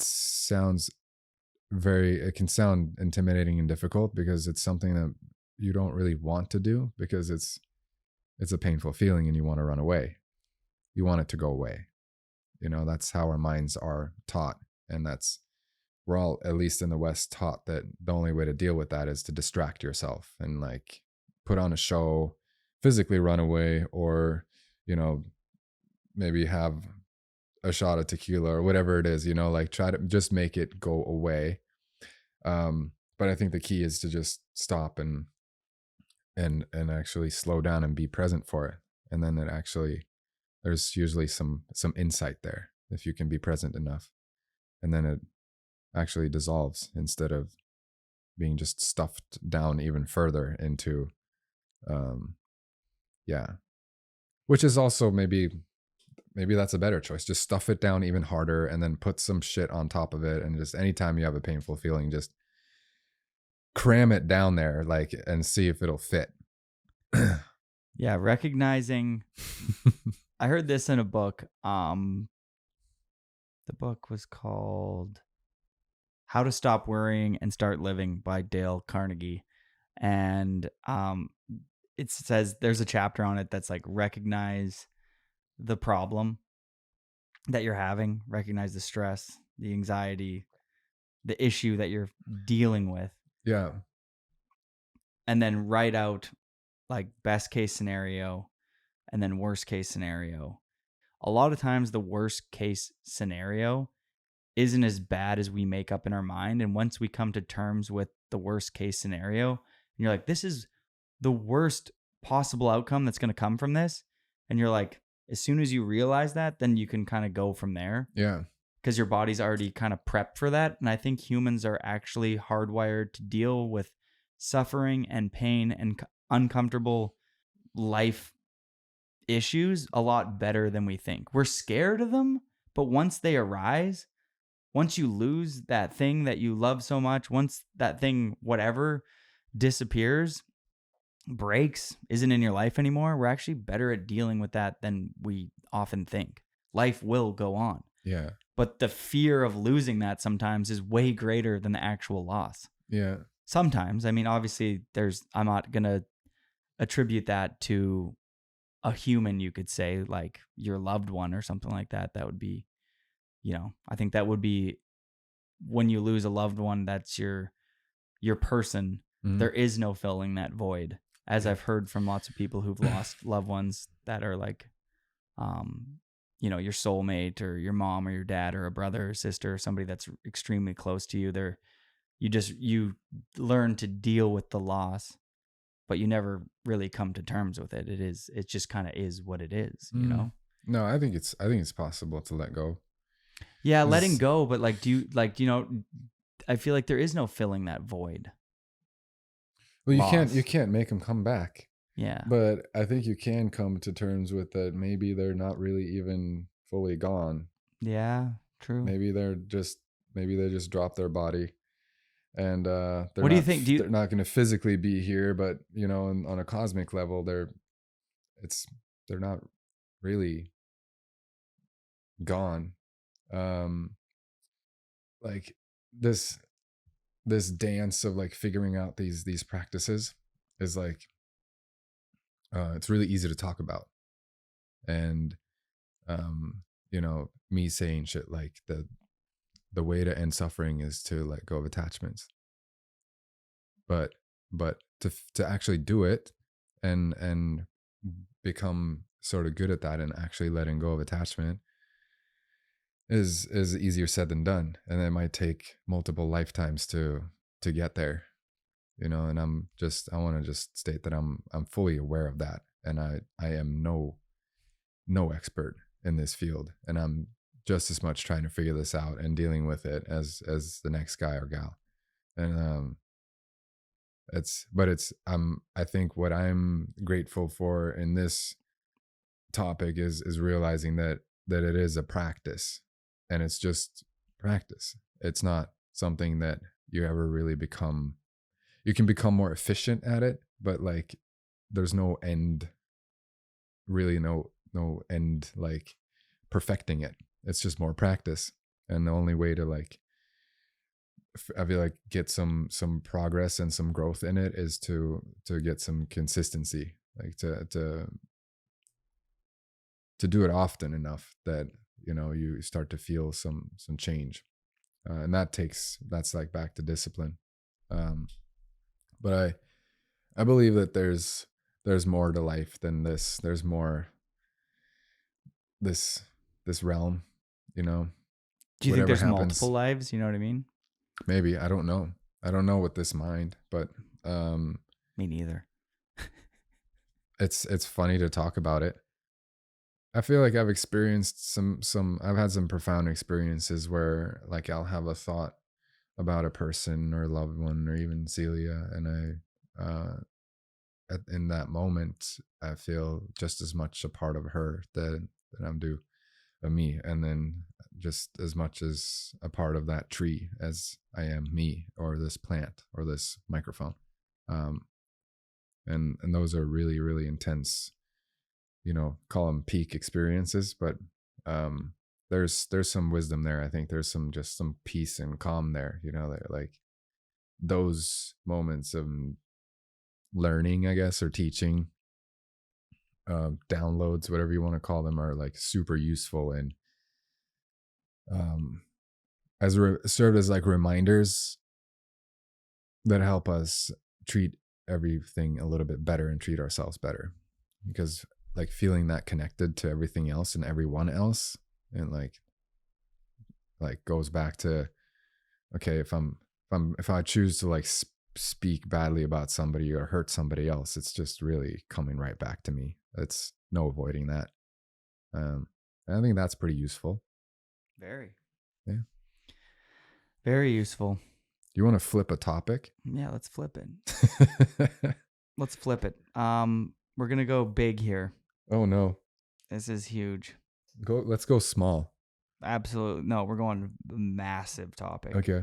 I gotta say that I want to just give you a little compliment. You're really good at this. This is awesome. This is a real treat.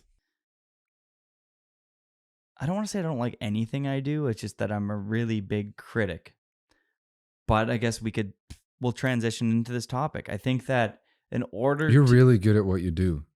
In order to be great at what you do, you have to be somewhat of a crazy person. And you, for sure, were a crazy person about... Thank you. Were you like a need to get dragged off the hill because you wanted to snowboard 24/7 kid, or did it just come natural? No, I was there for sure. I was mainly night riding where I grew up. I love night riding. Because, we had to go to school and sit at a bench for multiple hours for some reason and study things I didn't care about. Did you have wood chairs? Yeah, no, I think they were plastic. You had wood chairs. I think we had both.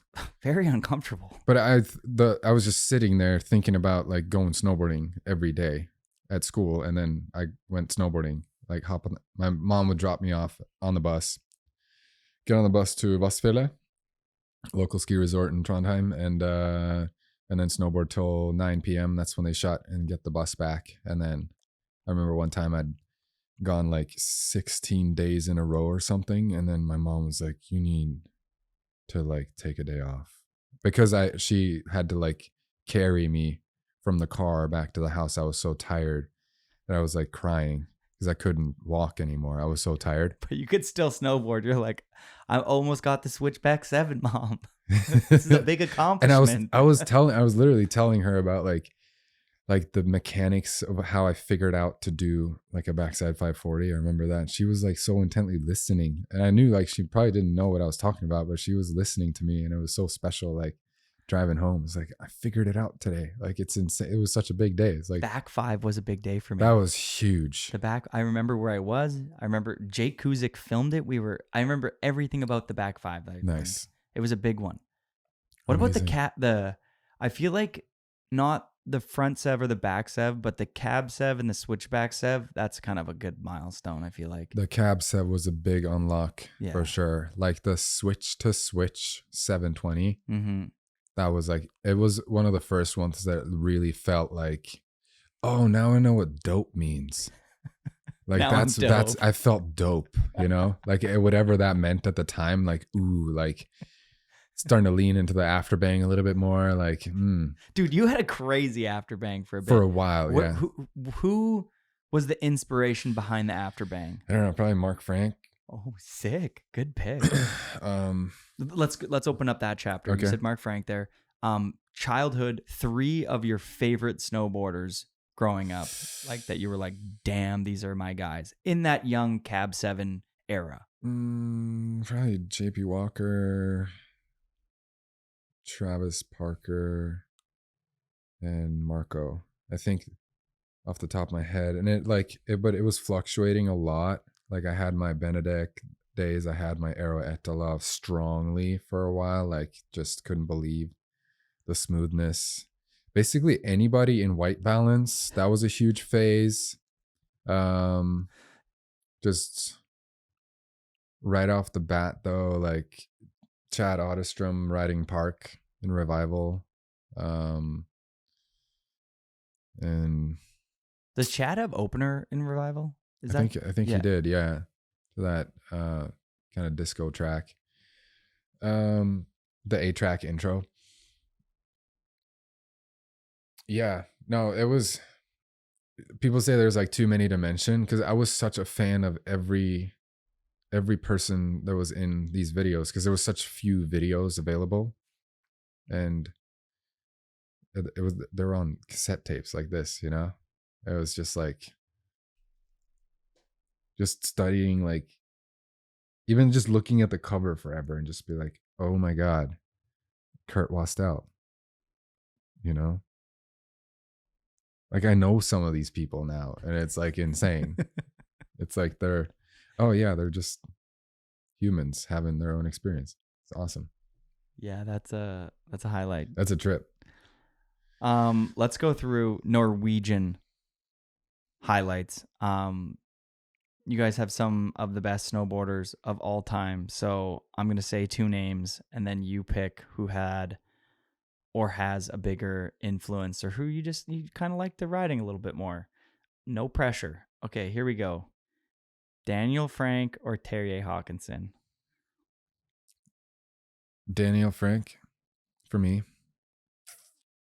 Andreas Vig, Mads Johnson. Andreas. Mikkel Bang or Freddie Osbo?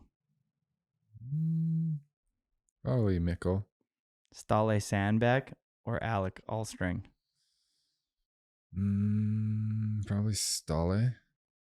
Marcus Cleveland. Are we talking just like style influence here? Like just overall, just who you enjoyed their riding a bit more, you like their style a bit more, maybe liked one of their video parts a bit more? Because if we can talk about who's a shittier person.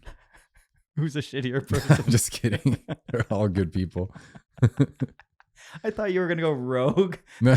This whole beginning of the chapter of the podcast is all like spiritual enlightenment, be like a good person, like self-growth. And then you're like, let me throw one of these motherfuckers under the bus. I was like, hell yeah, brother. Let me just show you how much of a walking contradiction I am. Marcus Cleveland or Mons Roisland? I got to go Mons. And now off the top of my head, I just forgot that Torgeir's Norwegian too, so I don't know. And then just Torgeir. Torgeir's amazing. Shout out. What about who are the biggest females out of Norway? There was the really cute girl that was like on Kjersti Buas. Mm-hmm. It was her. And I'll say them in like the North American way. Probably Anne Moline Kongsgaard. Yeah. It was Stine Brun Kjellås. And then, later on, let me pick any. There hasn't been that many, but Silje Norendal. Yeah, she was like massive and yeah, she got some X Games golds. Yeah, and, but she was like massive, and then she just kind of like disappeared. I don't know if she was overcoming an injury because it was like her and Anna Gasser were kind of blowing up together. Yeah, I think she probably just went through the process of creating life inside of her and probably realized that is somewhat of an important thing to give attention to. Shout out to all the moms out there. We love you. Okay, when giver of life, Yeah, giver of life. Great mother. Showed up for her kid. Great job. When did it click? When do you remember kind of being like, I'm coming onto the map? Like I'm talking early on, like just like maybe there was like a shoot that you first got invited to, like where it first kind of like became this thing where you could conceptualize like, I think I could be part of this club. I think in the beginning, I really wanted to film. I really wanted to like jump a couple steps and get to a part where I could just film video parts because that was my dream. But I think I just realized that I needed to take some steps before that could happen. And that involved contest. And then I became pretty efficient riding contest, I think. Just consistent. I don't think I had the best tricks. But the tricks I did know I was pretty consistent with. So I started winning all the Norwegian regional contests and stuff like that. And then I was 15, I believe, when I got my opportunity to travel with my friend's dad, who would be our chaperone, it was the first time traveling outside of Norway for snowboarding, and we went to the Burton European Open in Livigno, Italy, and there was a junior jam component of it, and I won the junior jam overall. Any notable riders that you were riding alongside? Yeah, I remember. Freddie Ospo was there. I think Mikkel was there. All the Burton Groms, Olivier Gittler, and I think probably Arthur Longo was there. And like all the pros were there too, because there was the pro ranks, you know. So like Heikki Sorsa and Eero Ettala and all these guys. Even Mats Johnson was there too, because all the Burton riders were like, sort of, they had to show up for it, which was cool for us, just to like see some of the big dogs in the flesh. But I won that overall, and that was kind of like, oh, and I got the invite for the big stage then too, and got to ride the pro side of it, which was super terrifying, because that meant my friend and his dad, they had to leave. They went home, and then I was stuck in Italy and had to figure out how to get home on my own for the first time at 15 years old, and traveling, in Europe, like changing trains and taking buses and stuff like that. Before cell phones.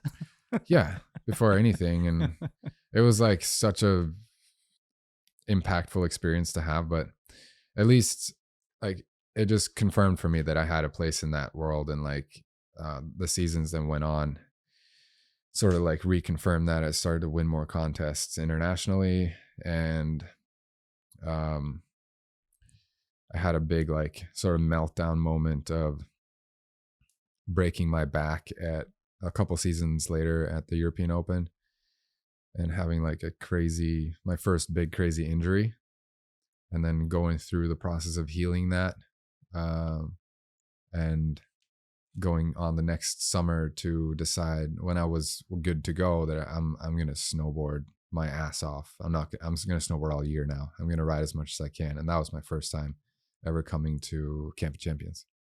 And then that was a pivotal moment for me. Like when I sort of made it back from a big injury, and then got to Camp of Champions and got to meet you and everybody up there on the glacier, and then go to Mount Hood and win that Abominable Snow Jam contest during the summer. That was like, okay. Just like, felt like more of overcoming an injury, and then having like this confidence boost. Like, okay, I can handle that too. I don't know. That was really impactful for me. I definitely want to spend a little bit of time here talking about me. Yes. And my experience of the first time that we all met you, and the first time you showed up at Camp of Champions, because at this point I had been going to camp for a number of years. A lot of the best snowboarders would come in and out, and the group then, like some of the best snowboarders to come out of Canada are there. It's like Matt Belzil, Mark Sollers, Rusty Ockenden. The list kind of goes on. Robin Taylor. There's a whole group of us. And I'll never forget when you showed up and you started riding that double jump line. And it was the first time I had ever seen anyone link those tricks, like switchback 7 to cab 9, switchback 9 to front 10. Like, just tricks at that point in snowboarding were not normal. Front 10s on a big park jump were still ending video parts, like in the whiteout films, you know what I mean? Like they would build a sunset jump, and Eero Niemela would end the video on like a front 10 indie, and you were doing them reps over the entire summer. I think you were there for a couple weeks, and it was just this endless clinic on these two jumps by this kid in Oakley goggles and a Rome board that was just putting on and so nice, humble. And I'll note that I we knew that you were a fan of Crapnito, Robin's like old snowboard videos. And I think that like to us being Canadians and Robin having put out Crapnito stuff alongside Mikey HK, they made a video called Gary and stuff. And it was kind of online YouTube videos that weren't serious before that. And the fact that you knew that made like all of us Canadians kind of like proud that like, oh, we're all into this too.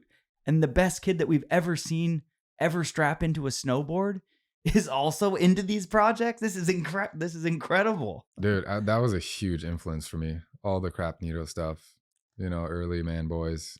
I mean, I think Man Boys was like a drift off concept back then as one of Robin's, you know, many brainchilds, but yeah, just the comedy and the cleverness and just it was just so good. Like it was so funny. Like he's a really funny dude, and like all those guys together, yeah, it had a huge impact on me, and just the way like I think started creating myself when when I got a camera more on the regular.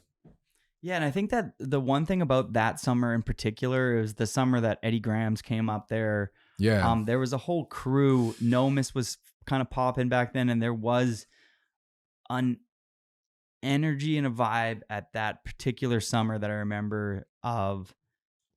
It felt special. Yeah, it was. I was there for a month. I think if I was a kid from Europe, it would have been the best summer to come there and not know anybody, because everybody who was coaching to the staff, everybody was very open, friendly, nice. Like sometimes when I went to Hood when I was a kid, it was a little bit like, it seemed like really like it's too cool for me. I'm like, I get it. You guys are the coolest. Yeah, like, yeah. I'm not, and it was too cool for me too. Yeah, COC seemed like a bit more chill during those years, and Eddie Grams did a really good job of like shining light on like it's just a relaxed snowboard camp. Like we're just snowboarding. Who cares? You know? Yeah. I remember going to Hood that one time, and that's the only time I've been to Hood. After that, I was like, this place is a lot. Like. Just in between like doing our practice sessions or whatever for the contest, I like accidentally hit this like quarter pipe wall ride feature that had just been salted and I didn't know. And this digger just unloaded on me. Like I was like, wow, like I never been chewed out that hard in my entire life. This guy was so angry, and I was just impressed by like how much he unloaded on me and wanted to humiliate me. Like, cause you know, you hit a quarter pipe wall ride thing and then you kind of come back and you stop right there. There's no way out. That was just like strapped, like taking this chew out from this like super cool, all dressed in black face mask person. I don't even know who it was, but I was like, wow, this is a friendly place. Can't wait to come back here. But I don't know. That was just the Camp of Champions just had like the best vibes. And also shout out to Fabia for like the way she was organizing all of us idiots up there during those years. I think she helped me like get coaches. I was initially going to be coaching, but there was no more spots for it, but I got a coach's pass. So I got to cut the lines in the lift. That's why you were hot dogging. I've never seen anybody snowboard that much at camp, and it was amazing. It was somebody I'd never heard of. Who's this Torstein guy? I'm like, I don't know. Who cares? Some European guy. And Fabia had like every Euro. It was like, she was down for the Euros. Oh yeah, totally. You had Kareem coming in with Frontline and like his whole crew. Hans Olin was up there. It was like so epic. And I was like, who's this Torstein guy that gets to go in the coach's line but doesn't get to like, he's not coaching anybody. I was like, this is a lucky guy. And then I was like, then after like day 2, I'm like, keep him in the line, dude. This guy needs to lap as much as possible. He's the best snowboarder I've ever seen. Yeah. But they like talk to me to just like, they just prep me before, you know, like you get this pass, you get to ride, just be like cool with the kids and stuff. This is a camp, you know, there's like kids here learning and stuff. So I had already that like intention and mindset of like, if like I could help out with if any kid like wanted to ask me for any tips or anything like that, I was like ready to like give it like some attention and give it my all to like help out in any way, or just if like, or join a session, you know, with you and your campers or whoever it might be, Like I was just kind of down for that. Just because she had prepped me on that before as well, you know. When did you kind of realize that you were on some next level shit, that you weren't just an average snowboarder and that you had like this godlike talent? Dude, you were so much. I don't think I can put an emphasis on how much better you were than everybody. And my good friend and mentor growing up, Kevin Griffin, was a huge fan because he had been to like Style Wars and stuff. Yeah. And I remember, I don't know if it was that summer, the summer before, the summer after that, but you had went to Style Wars and you filmed like the Switchback 9 and the front 10 and stuff like that on that behemoth jump. And like, to me, Super Park and Style Wars were like, if you were an up and comer and you could hang in those environments, like you were the top dog. Like Super Park was like invite only and you had to be the best or you'd just get tapped out. Style Wars was like, if you want to go and hit the biggest shit ever, and it was in New Zealand, correct? Australia. Yeah. Like they were making 80, 90, 100-foot jumps back then. And they were not not tabletop Charles Beckinsale sail, like step over jumps that are safe. Like you deck that, buddy, your summer is over. Yeah. Yeah. I remember decking that jump too. And that was like my trip ender. I broke my my plate, not the base plate of the binding, but the actual disc on both bindings. Like I snapped. That's the only time this ever happened. I landed so squared up that the disc snapped in the middle. What trick we talking? Oh, there was a straight air. Oh God. Because it was like the session had been on and then they wanted to get the session going again, and I like had to guinea it because they were just kind of like waiting for me to do that. Respect. Everybody loves the guinea. And then I decked it and I was done. But yeah, it's faster than that, everybody. Yeah. Now you all know the speed. It's faster than that. No, but it was Camp of Champions was insane. I'll cherish those memories forever. And no, it was cool. Like I think starting to just consistently win contests just kind of confirmed it. Back to your question. That was sort of probably the main confirmation I got to myself. Like, okay, at least like I'm pretty consistent with my tricks. You know, that was kind of all that counted at those times, and also like being very comfortable with the level that was at, and sort of getting into a space of being able to push it a little bit, and like becoming very consistent with like the newest tricks, and being able to apply those in contests. Like that really helped, you know, win a lot of things. I mean, yeah, you were among the first to have a really good switchback 9, a really good front 10, a really good switchback 12. Like, I mean, during that era, correct me if I'm wrong, I would say it was kind of you, Kevin Pierce, and Mickle were kind of, to me, when I look at like a big air jump or something like that, like you guys seem to be like on the podium, especially Kevin Pierce before his injury. Like, who was in the club? Like, who were some of the guys when you showed up to Chaz Goldemon too? To Chuck G, big time. Yeah, toss out a couple other names. Who else when you showed up to like a big air in Japan or a Tokyo Dome Jam for 65 grand? Like, who were the dogs that when you were dropping in on that scaffolding, you're like, damn it, he's here. He's so good. Yeah, well, in the beginning, like looking back at the Aaron Styles and stuff, there was it was really cool because a lot of the guys I had looked up to for so long were still in it. Like Benedict was still competing, Heikki Sorsa, Eretala, Sean White was still hitting big air and slopestyle. Was T. Ricky still in the game? He was still competing, not so much, but a little bit here and there. Cool. It was, and Terry Hawkinson too, like he was joining, you know, like that is insane. X Trail Jam, Tokyo Dome. For sure Kevin Pierce, Mikkel Bang was still in it. Mason Aguirre, like the whole Friends crew. Let's see. Brandon Reese. Me and Goldemon was kind of like, we were teammates too, so we'd sort of travel together quite a bit as well. So and he was He's just a good friend. And we'd push each other a lot. So he had like the 1260s. I had the Switchback 12, and like we were kind of on. Like there was just like a couple years where everything was kind of just clicking and flowing pretty good. You know, I felt like showing up to a slopestyle contest, I felt like if I had landed what I was supposed to do or what I wanted to do, then I'd probably win. Like I just kind of knew that. It was like a sweet spot of 2-3 seasons where that was happening. And that was like a crazy feeling. But like I had that confidence, I guess. And with that came like a certain amount of cockiness too. What was peak cocky Torstein? Let's go peak cocky if you look back, being honest. Maybe 2012, 13 ish, like leading up to my third X Games gold, probably. Just like right before McMorris started taking over, basically. Like when I was still, when he was coming up, but I was still at the top of the podium.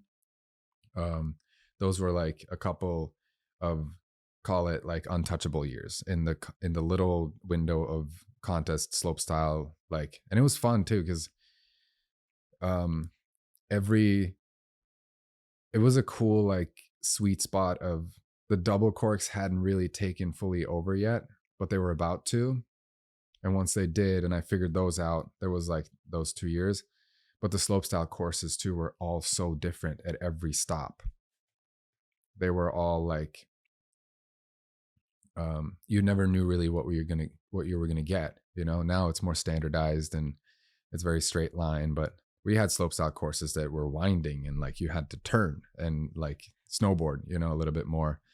And the rails were like just starting to get a little crazy, but they were still like pretty skate style. There was just more diversity, I think, and just in the course design. But yeah, I don't know if working your whole career and perfecting your skill set to get to a spot where like you kind of have to cultivate being the best in order to like do what you do.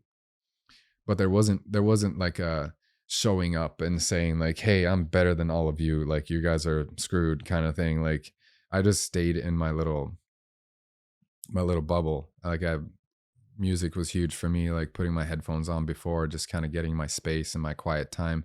But maybe that had an effect, you know, like everybody else like to small talk, and just that helped somebody to calm down and deal with contest nerves. For me, like I obviously didn't do well with that. I just needed to like stay in my little meditative kind of like try to just visualize and go through the motions of that on contest day, because there was a lot of build up. But when I'd show up, I just made sure like I did everything I could to prepare myself to like land what I wanted to do. And I knew like, because I knew what everybody else was doing, and like sometimes I'd save stuff too, like, and just pull it out last minute kind of thing.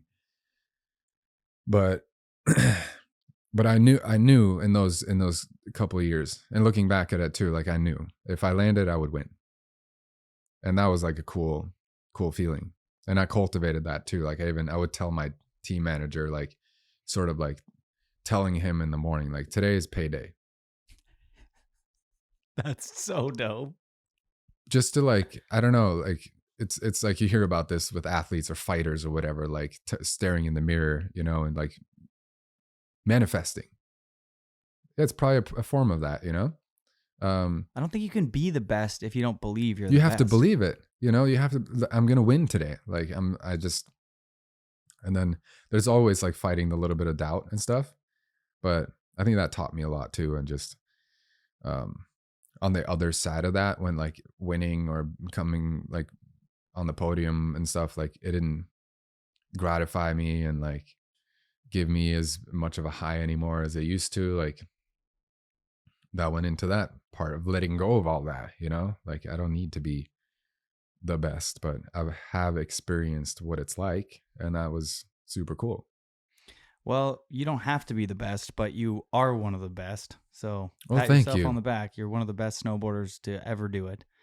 Watching you ride live at Natural Selection, I can say without a doubt that there's a skill set there that is one of the greats to ever strap in, that's embedded in you. And it's been so special to go to Super Park with you, to go to these like DC shoots, to do rail trips with you and Aaron Bittner, and just witness to you switch back 270 onto a high flat bar in the middle of the streets. I'm like, what the, like, just the skill set above that was like, it was special to watch. It was fucking awesome. It's sweet when you get to ride with people that are better than you, because it pushes your riding. Like you were saying, like you're riding with Chuck G and he's got the 12 too. And it's like, it pushes you. Who are some of the riders that fueled like you to continue to be the best? Because if you are the best, you want to ride with the best, because that's what pushes your riding. I think me and Chuck, we went pretty like back to back a lot. Yeah, there was that time like the sweet spot too of like the Keystone Terrain Park at the A51 Terrain Park at its, when it was like at its peak in Colorado. Torstein.net. Popping.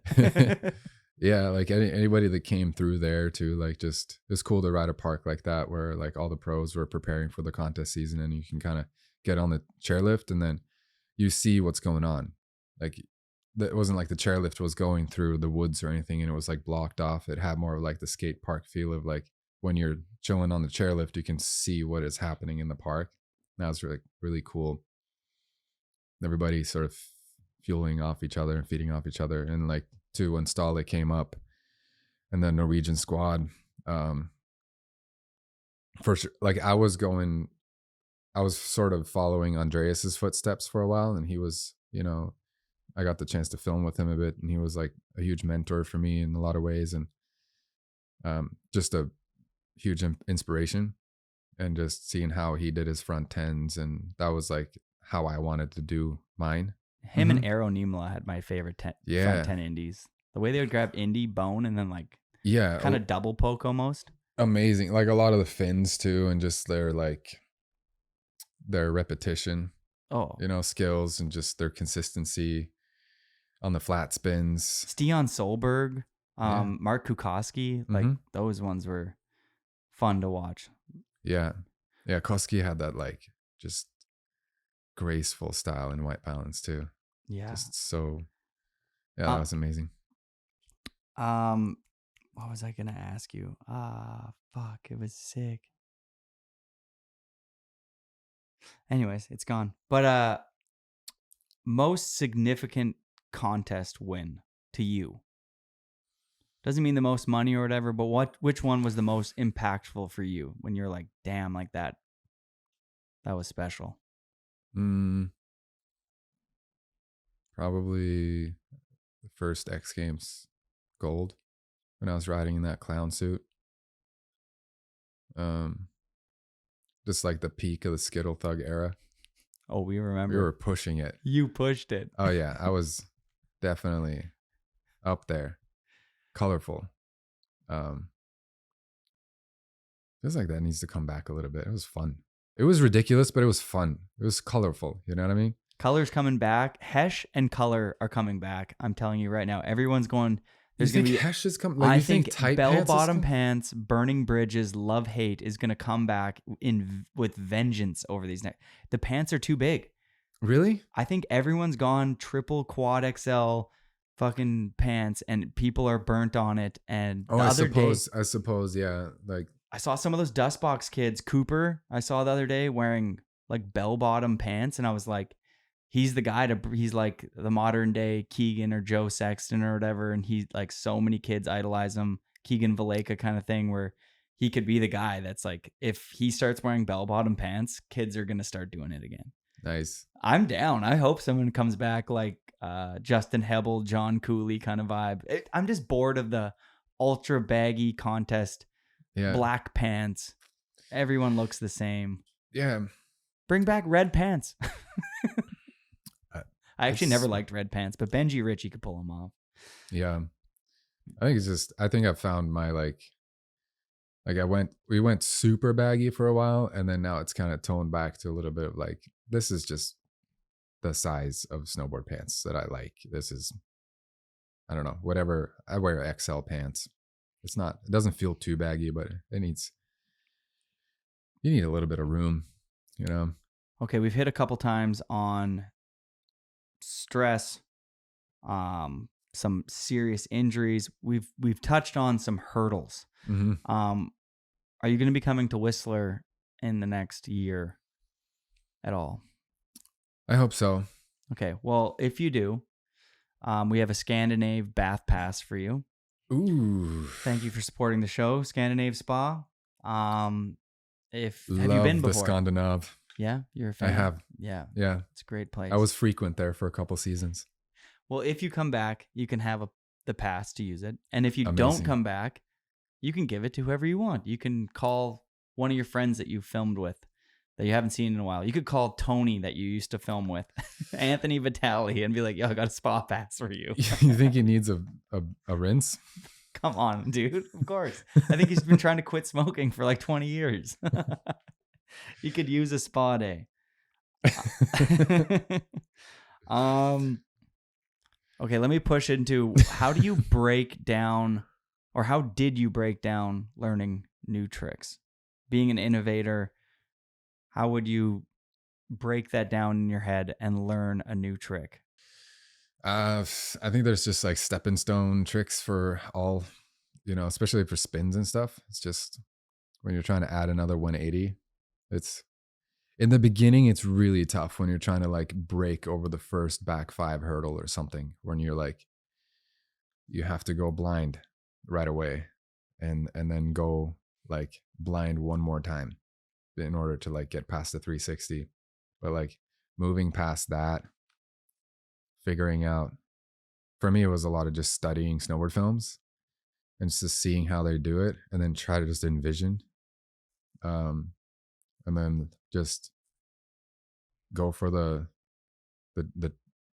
spin or the trick right before it. You know, if I was trying to learn a 720, like just work on 540s up until the point until you just go for it and just chuck a little harder and just figure it out. And then once you're learning how to like, okay, if the head keeps moving in that direction, you're probably going to keep spinning until the head stops, kind of thing, and learning those mechanics and becoming very sort of used to the new feeling.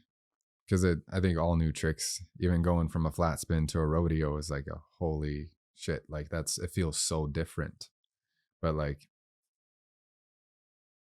it would just come down to doing something that is a little bit scary on a regular basis, becoming used to pushing your own limits, pushing my own limits a little bit every time we go out. Because that's how I knew nothing would happen until you take that step. And sometimes you'd take it a little too early and then maybe get hurt or have a little injury, but then usually learn something from that too. Like sometimes an injury would be like, okay, I know what to do now. But it was necessary to take that step in order to like unlock something. It felt like you were unlocking something all the time. And that feeling was super addictive too. Was there ever a point, you know, Mark McMorris, Stahle, the new wave, Seb Toots, they all start pushing into the contest world where you're like, I don't want to visualize and try these new tricks, like the boom of the triple, which you started, so you have to blame yourself for that. The 16, the 18, the 1440, like those tricks became just standard. When did you decide that you're like, I don't want to do this anymore? And why did you decide to do that? The triple cork was another one where like I had already gone over the hurdle pretty recently of learning like the front side double 10. And then finally, like over a long period of time, like visualizing and couldn't get the idea of the triple out of my head, was like stuck in there until I got the opportunity to actually do it. And that was another like full commit kind of moment. And I knew for me, like what that, and this was before airbags and stuff too. So or at least airbags that I was willing to hit. That was like such a giant buildup and release, and like I don't know why I did the front side first, but it just felt more natural. And then I learned the backside triple and the switch backside triple pretty shortly afterwards. And I think that was just like, I probably just reached sort of my ceiling there as far as my sweet spot of technical ability and maybe even drive in that little window of time of slopestyle and big air contest. So when I started to see like it moving past that and like going from doubles to triples in the contest scene, I think it was a pivotal moment in just the growth of competition snowboarding too. And like it really within just a couple years changed from like you can no longer go to a snowboard event contest and like party before the event, you know, like it got a lot more serious. It was a lot more consequence. It got now with that came more national teams, the implementation of the Olympics into slopestyle and big air, and like now every country has a team, national team, and coaches. And I started noticing coaches standing at the top of the slopestyle course taking notes of everybody's runs so they could give it to their riders and tell them what they needed to do in order to like, this is where the bar is. If you want to like do well here, like you got to do what Torstein's doing on the rails. And like I noticed like showing up to contest and I had to like start because I knew they were looking to me and what I was going to do specifically on the rail lines. And I started to like not do my rail run until like a couple, like the last minute part of the practice session before competition. I would like then just bust out what I actually wanted to do because I was tired of that, you know. And it just became like another thing. Like it was harder and harder to like stand out because just coaching and that kind of thing, just I don't know, I didn't grow up with a coach, so it was new for me. And then it was just a part of my journey of becoming a little tired of the repetitiveness. And there was more contests too while prize money was going down, and felt like each competition became less significant. You know, the Do Tour was no longer a tour. There was no like unified tour, even though we really tried to make that happen with TTR or Ticket to Ride. But it just didn't work when the FIS came in and took over. It just kind of, I think it just contributed into me like realizing, hey, this is not really what I initially signed up for. And I kind of did what I was supposed to do, I think. And I really just want to go back to filming now and focus on just giving that my all. What are your thoughts on contest snowboarding right now? The state of it, what it looks like, the tricks? For me, it's pretty unrelatable. It's just really, really impressive. Like athletic ability wise, it's just insane what they're doing. But it's not really relatable for me anymore. And like, I don't have too much like interest watching it. Like I just get way more satisfaction out of backcountry riding and watching backcountry snowboard films and snowboard films in general, where like it seems that with that separation and that seriousness I was talking about that happened, and the coaching and the systemification, if that's a word. I love that word, systemification. Systemification. It's a great word. Let's just land on that one.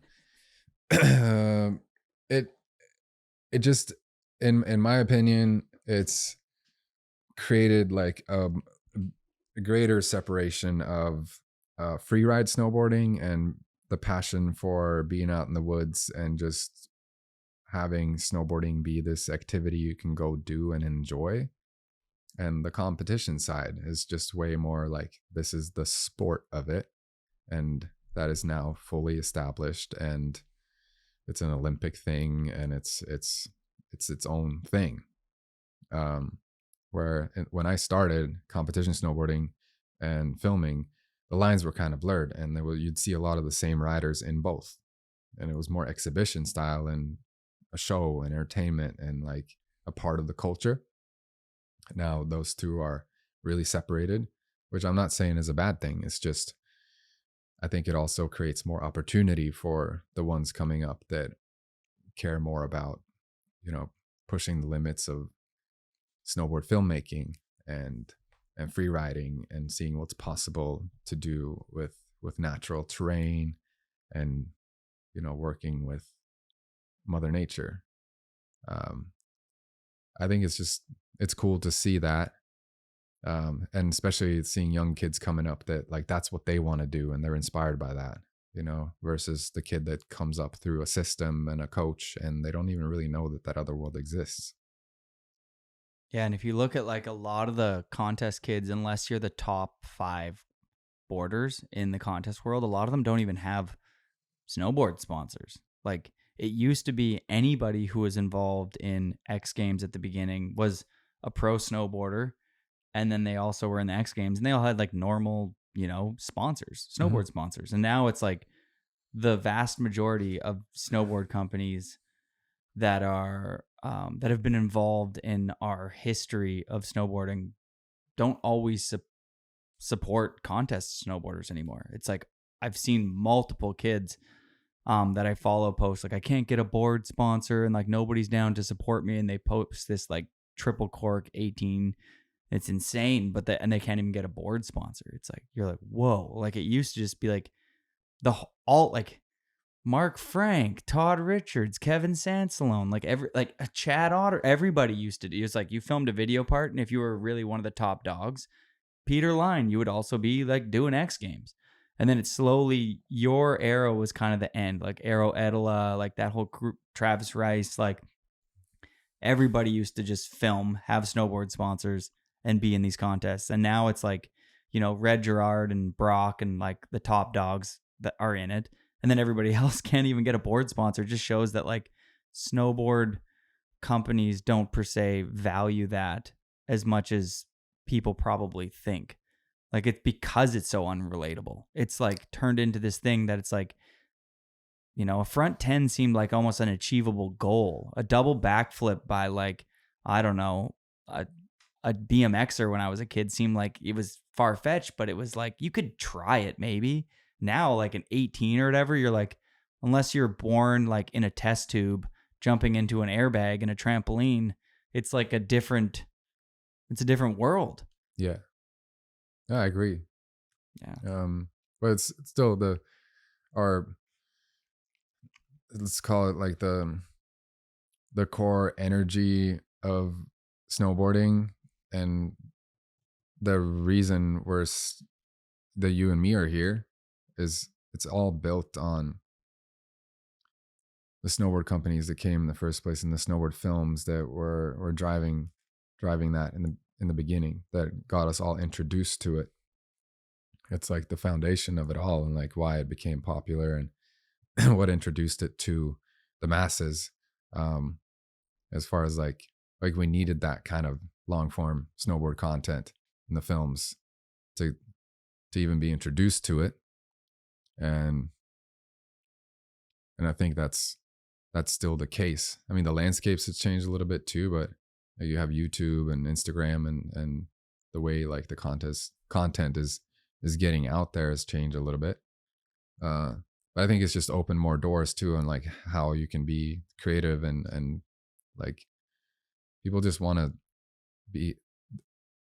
be able to relate a little bit more to the people like of our industry, and I think that's still alive and well, and like there's just more opportunity now to like present this awesome thing we all love to people, and in turn, that's how our core companies sell their product. That's just the marketing, the nature of the marketing. And I don't think that's going to go away. Like, people still need to know how the stuff works and see how it could ride at the fullest potential. But that's maybe just not that relatable, or it might not look as good, in a contest setting where it's like you're talking 3 or 4 flips and spins and just like huck till you land kind of thing. It's just, again, it's like super impressive athletic ability, but as far as inspiring somebody to go out there and just snowboard, like, that's not going to do it. It's pretty simple. But watching Jamie Lynn do a powder turn, just free riding and enjoying himself and like making it look good, or yourself, or Cicerelli or Mons, like, I think they just understand too that there's this whole other side to snowboarding outside of competition is still like, it's our foundation. It's where all the people who snowboard live. Yeah. Like our community that doesn't care about being a pro snowboarder and is out there just for the full enjoyment of strapping into a board and ripping down a hill. Yeah. They're like, cool, quad cork. Like, I'll watch it with my friends over a couple beers, a couple laughs. But like, what's going to inspire those individuals is probably something simpler. Well, like you're riding a floaty big back 180 that they're like, I want to go do that today. I want to go do a big floaty, no back one, like no grab back one. And, you do it through the trees in Japan, like on land switch and pow, and ride out on all your friends hug you. And they're like, that's the vibe. I want to go to Japan and launch off something. Like, yeah. That's where people are getting the motivation.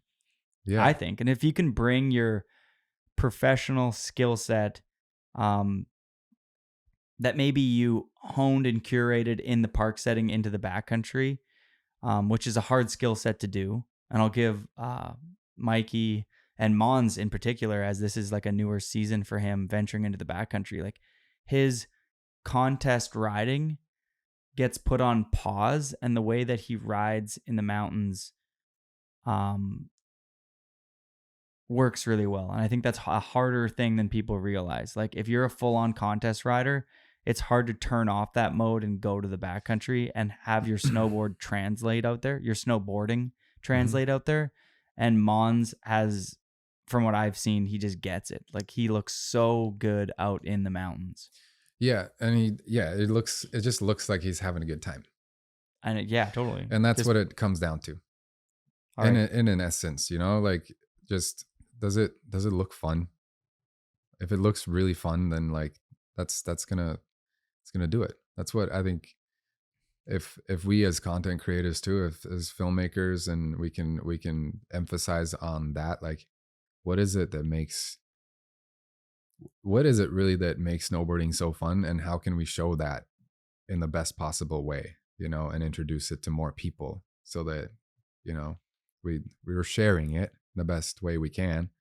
I think that's just the essence of what makes our whole industry go around, and and makes it thrive and move forward, like find clever ways to introduce the thing that we all know and love, and that we know what it's about. But just being clever in how we present that to people, I think is like one of the keys to keep it moving forward. What makes somebody a pro snowboarder in 2024 in your eyes? When you see somebody, you're like, that guy's a pro. If you can that's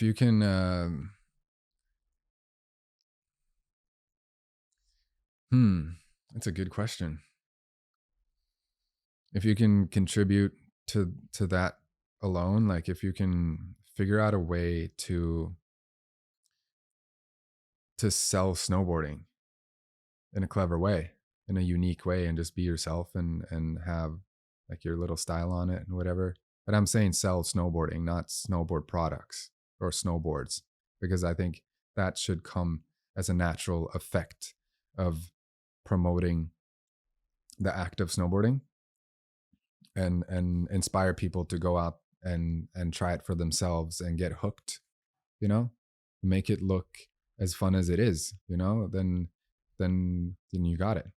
And sometimes that can be just skill alone, and being, having a good friend that works a camera, or your ability to like produce on your own and make YouTube videos. And it can involve a combination of that, and not being like overcoming the fear of showing some personality, and being more relatable, and like showing people that, being humble in the process. How important is skill set to that? Like, do you have, like, if you're somebody who has a big YouTube channel and you talk about snowboarding, and I bring this up because I've noticed on YouTube, as I try to grow airtime, that there's these channels with these intermediate beginner snowboarders that have these massive channels, and they're doing product review on a boot or a goggle. And I'm like, it's interesting to me that there's so many people willing to follow somebody blindly into buying a product when that individual can't even use that product to its potential. Like, but there's no filter on YouTube, like there used to be a filter with Transworld and Snowboarder Mag, and there was the people before us that were helping run those magazines. And to someone like yourself, if you got a checkout, that would be a big deal, because the people that were giving you the checkout was somebody that was involved, and they had the credentials to give you the props that you deserve, and it would like mean something. Yeah. I'm not 100% sure, but I'm happy to explore it. Yeah, it's more of an explorer question. Christopher Columbus our way around. Let's do that. I think it used to be more defined maybe a decade ago or longer. One way to look at it could be that you need to have a certain amount of skills, just pure snowboarding skills, or be eager enough to work on those skills and perfect your riding, and have the drive to. Because I think that translates. That's inspiring. Not just on film, but on film or on camera, I think it shows when somebody is good at what they do, but you can also tell that there's more in the tank, and that there's like a strive to like always explore and get better, and being open enough to learn. And on the filmmaking, on the snowboard film side, which I believe still is it's still our foundation, and I don't think that's going to go away. When you're coming up, there needs to be like a certain amount of respects paid, homage paid to what's come before you, and recognizing the people and what's done, our peers, and respecting the culture with the content that's being created and put out there, while you need to have a little bit of an edge on what's next. I think that combination is sort of what can put you on the map. And while you need to be able to be approachable and connect with the fan base as you're coming up, you do that for long enough, you get established in the game. And when you get the respect from the peers, but you're able to bring new humans and introduce new people to our sport at the same time as you're doing that, I think that can somewhat define you as a pro snowboarder. Alongside, like, are you making a living off this? Is this sustaining you? Are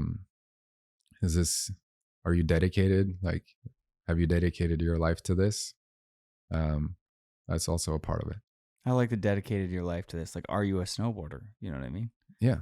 Like, and if you go snowboarding every day and you love it and you have a skill set that's above the average person, like if you can perform things on your snowboard that showcase that not the average can do that. Like if you're a professional home builder, if you're framing homes, like, you bring everybody value. can be a framer, Yeah. but like, are you a I don't want everyone to build my house. I want a professional to build it. Yeah.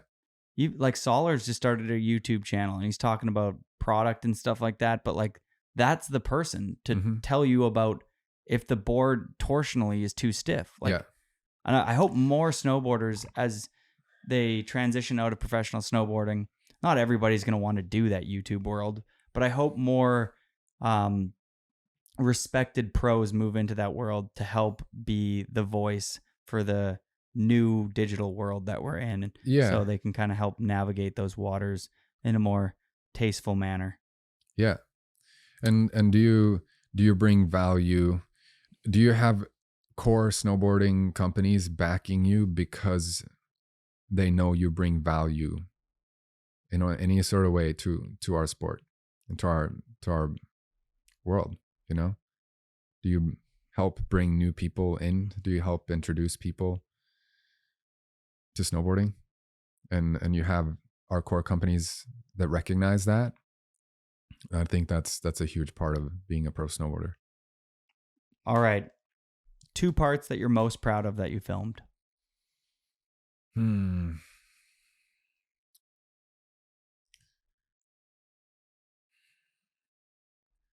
think I made a film called Untitled. That season I felt really, really connected. And maybe I'm trying to think back, like older, maybe Black Winter. I don't know, but it's hard. I'm really happy with how Return came out.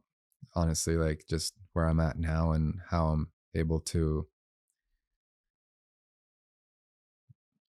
still, ride and perform, but be able to create space and sort of like hold space for other riders to get their opportunity and shine, through this project called Return. Was really special for me.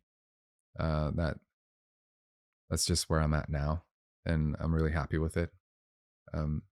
Yeah, you've mentored some of the latest and greatest, no doubt. And not feeling like the need to have like necessarily the ender, Was Black Winter the part where you do the 310s through the trees and then you do the one front 10 where you hit the tree, change your access, still grab Indy and hold on? Yeah. That front 10 is insane. What happened? It's a happy accident. I just held on fully, just wouldn't let go. Were you like, I'm going front 10? Yeah. And then but I hit the branch and I like was just still committed, I think. And just it kind of sent me for a little loop, but like somehow came back to my feet and just like the perfect little accident. Tuck and roll scenario and see how this goes. And then you stomped it. That one was amazing. Yeah, I remember our filmer that day too for Standard Films, Chris Anderson. He's like character, but he was just like, that was fucked. That's how he talks too. Okay, 2 or 3 clips that are your favorite that you filmed. The first one that comes to mind, I did this like, I don't know if it's called a rodeo or like a backflip kind of tuck knee late back 180 in Untitled. There's a couple of tricks that comes to mind in Untitled, like riding that natural wind lip in Seagram's and Sunset. I got like a few like first track hits back to back. There's more like sessions where I feel really in tuned. What were the back-to-back tricks on the Seagram's? I started with just I hit it and did a backside indie grab, and then did a front 7 Japan, and then I hit it switch and did like kind of a cork cab 5 tuck knee grab as well, kind of back to back. There's just like certain sessions where I feel really connected. And like when I've landed multiple tricks back to back. And then the second session that comes to mind is from this last winter in Japan, where I did like a back 180 first track. This is probably going to be, Return's probably going to be out on Shredbots when this episode releases. That's going to be out December 5th, but I did the back 180 and then back double 10, and then I did a half cab and then another back 180 actually, because I wanted to go a little bigger, but like just 4 tricks back to back. There's just some sessions where you just feel like everything is clicking kind of thing, and just it's just all coming together. Versus like the grind sessions that we all know about. I'm going to let everybody in on a little secret here. I've been going back to that Seagram's jump that you hit for 4 years with our crew. And every year it fills in, kind of. And nobody has been able to get a clip off. No, Red Gerard's the only person. Yeah. He did a front 10 double on it. Yeah. But he didn't get the pop that like, did you build it and let it snow? No. Fully natty. Yeah. Fully natty. Yeah. Did you feel great when you were riding away from those 3 clips? Because they're I felt amazing. Those clips are fucking top notch. That was top notch. Thank you. Top of the line. If I could redo my whole career, I would try to look like that. Who's your favorite backcountry rider? Inspo for powder riding, older on in your career? Like later on. Later on than like the earlier ones that you were like kind of touching on. Like, you know, you get to your 25, you start really pushing into the backcountry. Like was there an inspo, like, or did you just get inspired by other things outside of snowboarding? Nicholas Mueller.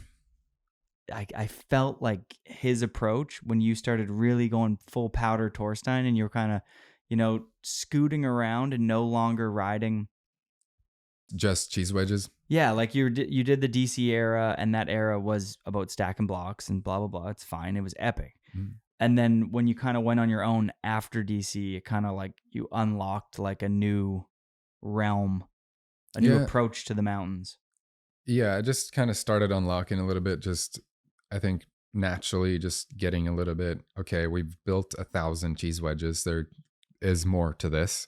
And it's less effort, and it's just more fun, I think, to look for and ride natural terrain and be able to do as much as we can trick wise off of natural things. That's what's like pushed me more later on. And yeah, Nicholas Mueller and Travis Rice, probably mainly my 2 biggest inspirations, and seeing how they read terrain and how they approach, and not just doing everything fall line, doing more cross court stuff, and like utilizing the terrain more creatively. It's like, it's just so fun, and it's like, that's my favorite thing, I think. And just going fast, like seeing riders that like stay low and go fast is like really cool. And I think that's my, like the driving force into like what we did in Return as well, and like bringing Charles out there, and like, building big sort of more park style jumps in the backcountry, but then waiting for it to snow, so they are real backcountry features, but then in implementing also the natural ridgetop jumps, and like connecting more features, and sort of like increasing the flow state as long as we can, you know, because once you go, like, you're committed. Have you ever wanted to quit snowboarding? I've thought about it. And then, but I think it's just been like having some seasons where I feel like I've pushed it quite a bit as far as my ability and my bandwidth, and then just basically just needing a break, you know, and just having a break over the summer, and then not really committed to the quit. Yeah, I guess a better question would be, have you ever wanted to quit professional snowboarding? Because, I mean, let's be honest here. As soon as you go do a hard way back 180 butter, you know, you're riding down Alaska. It's your second run. It's 2022. Mark McMorris, you know, natural selection. You're like, well, I'm at the top of the run. Might as well go. I've led up to the question of the century. What was going on in your head? Natural selection, 2022, arguably the best run in Alaska ever. Man, that's like for me, just the greatest reminder of like what snowboarding is all about for me, and the ultimate way that I see it being done for myself. Like that's just pure enjoyment and full connection with the mountain and my surroundings, and just like that's what it is, you know, for me. And like my ability to snowboard at this time, like that's sort of like, it doesn't have to be Alaska, it doesn't have to be that level of riding and trickery down a face like that, but just long powder runs that just makes you feel so good and free and connected to the snow and just feeling the air. It's like, it's just that's like just a really good example of like my favorite thing to do, you know, like thinking back at that too, like that I'll go back to Alaska and ride that kind of stuff anytime I get the opportunity, but it just doesn't come around that often. Like the conditions and that terrain to line up like that, the snow to fill in that perfectly and be that fresh and stable at the same time. Like, and to be like that talented. Just... well, it's just when you look at terrain, it just makes sense. You know, it just makes sense to me in that way. It's just pure connection. And that's just like, it doesn't get any better. Like that's probably my favorite runs that, you know, if I could look back at like what the epitome of it all was, like those few runs and that sunset, like it's just amazing to be able to have the opportunity to do that, and be that connected, like in the act of snowboarding. Like it's just insane. And that just gasses me up, you know, that knowing that that's available sometimes. And again, like it doesn't have to be like, I'm never going to be able to copy that, but a version of that, or like coming close or riding similar, it's just the most insane thing you can do on a snowboard, as far as like pure enjoyment. And keep in mind, like I chose like the more mellow, there was almost an infinite amount of spines there on that face that were really gnarly. And I chose like the more simple open just because it suits my riding more, you know, like people weren't really looking over there to those features, because right in front of you, you have like the most insane looking spines existing, caked with snow, stable powder. But that's just, it was a little bit of something for everybody there. And just that group of riders coming together and everybody getting to do their thing. Like, it's just really cool to be a part of that. And I wouldn't change it. Can you take us through, can you take us through the run? Like what did you do that day? For the people who maybe don't remember. You started it off with what? Like I did a front 180 off of this first little just cliff drop, and then I felt the wind kind of push back at my snowboard as I was in the air, because it was like it was like offshore winds. It's perfect. He's a surfer. And I was like, I got in the air on that first front 180 because I knew I wanted to ride this big open face switch. I just did a front 180, and then the air, I was just like, whoa, like I felt this draft, and I was like right there, so connected. And I landed that. I was like, okay. And then I was just cruising down this big open flank switch, and I had this bump that I saw down there that I just saw Travis hit right before. So I knew it was kind of good to go. So I hit that cab 5. And then went on to traverse over to this section I wanted to get to on the spine lines, and then kind of aired off of this little spine onto this little butter pad to get down in front of this this natural booter that was just screaming for something. And then I did a front 7 off that and somehow made it to my feet. And then, which I had previously eyed up, like after that, I just saw this natural backside hip that was just screaming for a method. And I was just like in it at that point and just gunning for that. Got the method out of the way and it felt amazing. Landed that. And then I was just like, I hadn't planned anything else after that. It was just kind of a bunch of bumps and rollers all the way down to the bottom. And I just started like buttering my ass off in little thing I could do. And it just felt so amazing. Like I just felt so good and I had so much fun and just like feeling just going really fast too. Like is amazing. Like with no tracks like that and just airing off anything and everything I could really. Return makes a lot of return makes so much sense now because like you're building this video game world in the backcountry at Baldface Valhalla, snowmobiling around on these fucking sleds and zipping around and on these skidoos, and Charles Beckinsale is getting heli dropped in his cat to build all these jumps, and you do snowboard like it's a video game. That line that you rode in Alaska was like video game mode. Like you do a front 1 cab 5 double pillow drop frontside 7 method hard way back 180 butter, and right when you're supposed to do the half cab, you pop and you land on the downside of the next bump, pump through that. I remember watching it live. I was like, that was the best thing that anyone's ever done on a snowboard. Like, this is it. Like, he did it. Like, I would have thrown the jersey off and be like, I'm done. Pick me up. I don't even care if I win. Like, wrap it up. Yeah, it felt pretty spontaneous too, honestly. Like I had a couple of tricks I wanted to do, but like there was a lot of run after that where it was just kind of going for it. And that was my intention too for Return and creating these sort of like fantasy parks to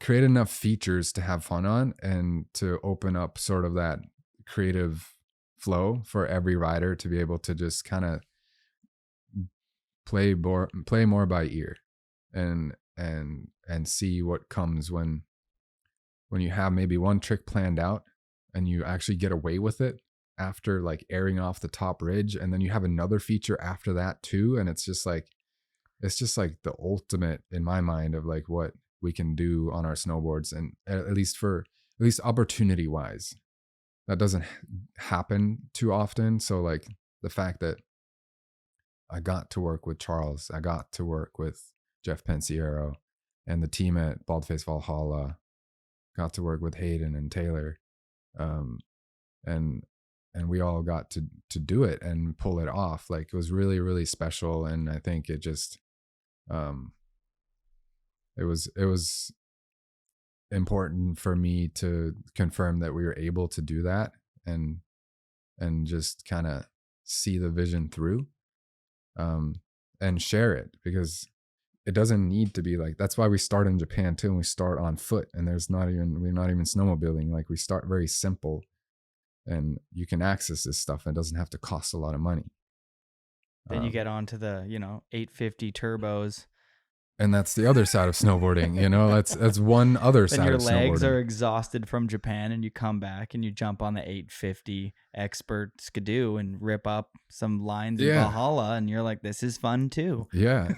It just costs a little bit more money, but it's worth it. Yeah. But it came together. Like you think there was a lot of budget for this film too, but it really wasn't. Like we just made things happen along the way. Like I didn't have a relationship with Skidoo until the middle of the season, when I met the guy at Natural Selection in Revelstoke, and he ended up just like gifting us, letting us borrow an extra snowmobile to help with the workload out there. Dang, he saw the vision.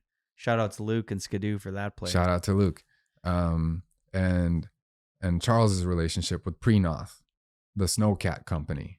Like we talked to them throughout the season and like offered them to make like a little video piece and behind the scenes piece for them so they could help us with a lot of the cost of shipping this machine out there, you know? Yeah. And then Did that get heli dropped? No, it was like Charles does this for every like private shoot. When he works for national teams and creates parks and stuff in Canada, he works with Prenoth, and they're used to shipping, like it's like heavy machinery transportation. It gets put on a semi truck and like they drive up the logging roads. And that's how they do it for these things. In order, because we needed a winch cat out there to be able to do it. What did you winch to?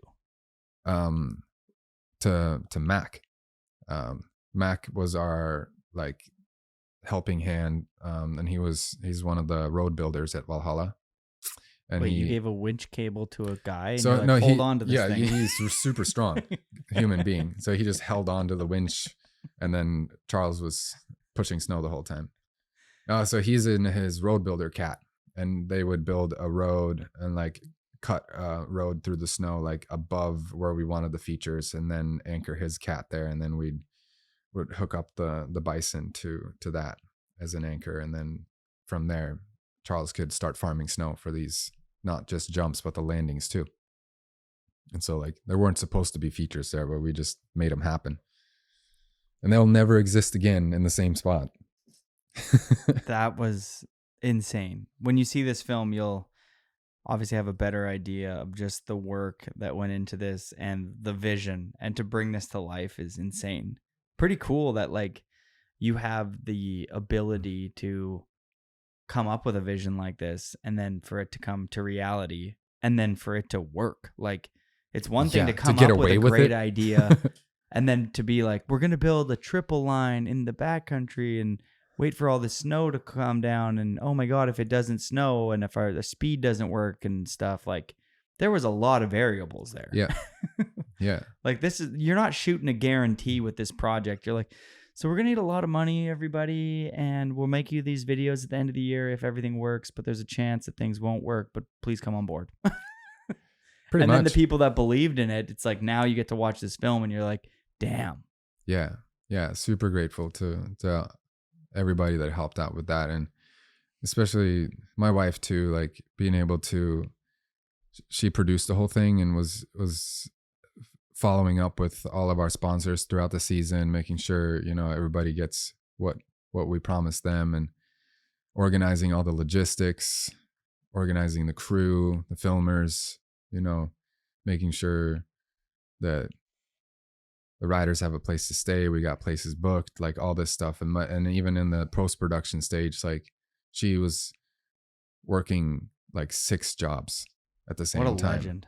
To create space for me to stay in this like creative tunnel and be able to finish the project. Cause that's like, that became so stressful, and so many things to do, and like writing 100 emails every day to like make sure we were pushing the needle. So like this is the first time like we've ever done a project together, and it wouldn't have been possible if we didn't work on it together like that. Like if I had to do any of the things that she had to do every day, You wouldn't be here today. I would not be here. No, it's just like, it's amazing how it came together, really. All right. Before we get to these 10 questions, how do you live a fulfilling life in your eyes? I think if you're able to figure out a way to listen to yourself more than you listen to external sources,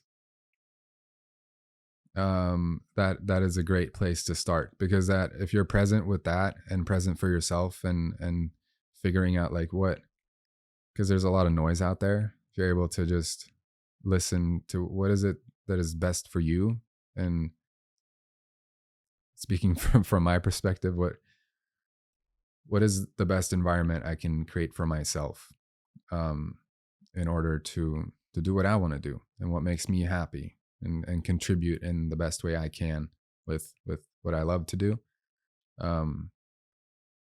then I think that's a good place to start as far as living a good life. And like, you got to kind of put your own mask on before you help anybody else, you know? Like, it's easy to be out there and try to be an influencer and tell everybody else how to live life and stuff, but it kind of starts with oneself, I think. And for me, that kind of is consistently been working out as a key. Like, even when it comes down to like to healing and figuring out how to grow, I think is it's a deep subject, but it's kind of simple too, if you know what I mean. Like, Well, I think very well said. And yeah, to put the emphasis on like, place yourself in a healthy environment. mhm. I think that's a big one too. Like, if you live in a toxic environment, your household, your mind, whatever, your physical well-being, like if your environment is chaos, I think that will kind of dictate your life more than you realize. Like, I don't know. I've always heard people in these like books or podcasts I listen to, like, to have like, you don't need to have a fancy house, but have a clean house. You know what I mean? Like, you Yeah. need a setting. You need an Yeah. environment that's somewhat inspiring to be in. If you live in a really uninspiring environment and you're around toxic people and your environment is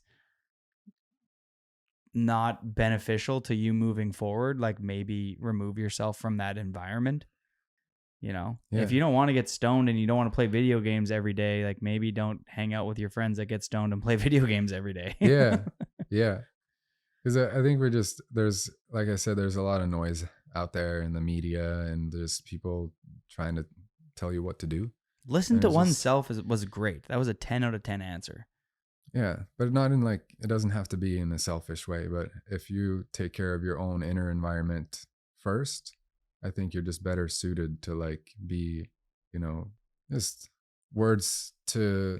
not just words to like live by, but it's, I think it just, that too takes practice. It takes some consistency in order to like to live by that. It's not, I don't think it's something that you can do once and experience and then you're good for the rest of your life. I think it takes work to maintain that.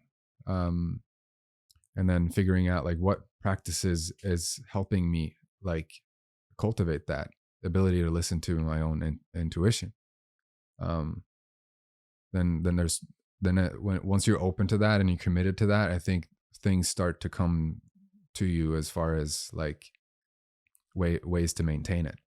Totally. The law of attraction. You kind of get what you put out there. You know what I mean? To some extent. Yeah. You're a super happy person, you'll probably attract that. Like, man, my wife, she's the happiest person ever, and she attracts positivity. That's amazing. It's a great quality. Yeah. 10 questions here presented by Skull Candy. Thank you for supporting the show. Big shout outs to them. All right, here. Best style currently and back in the day.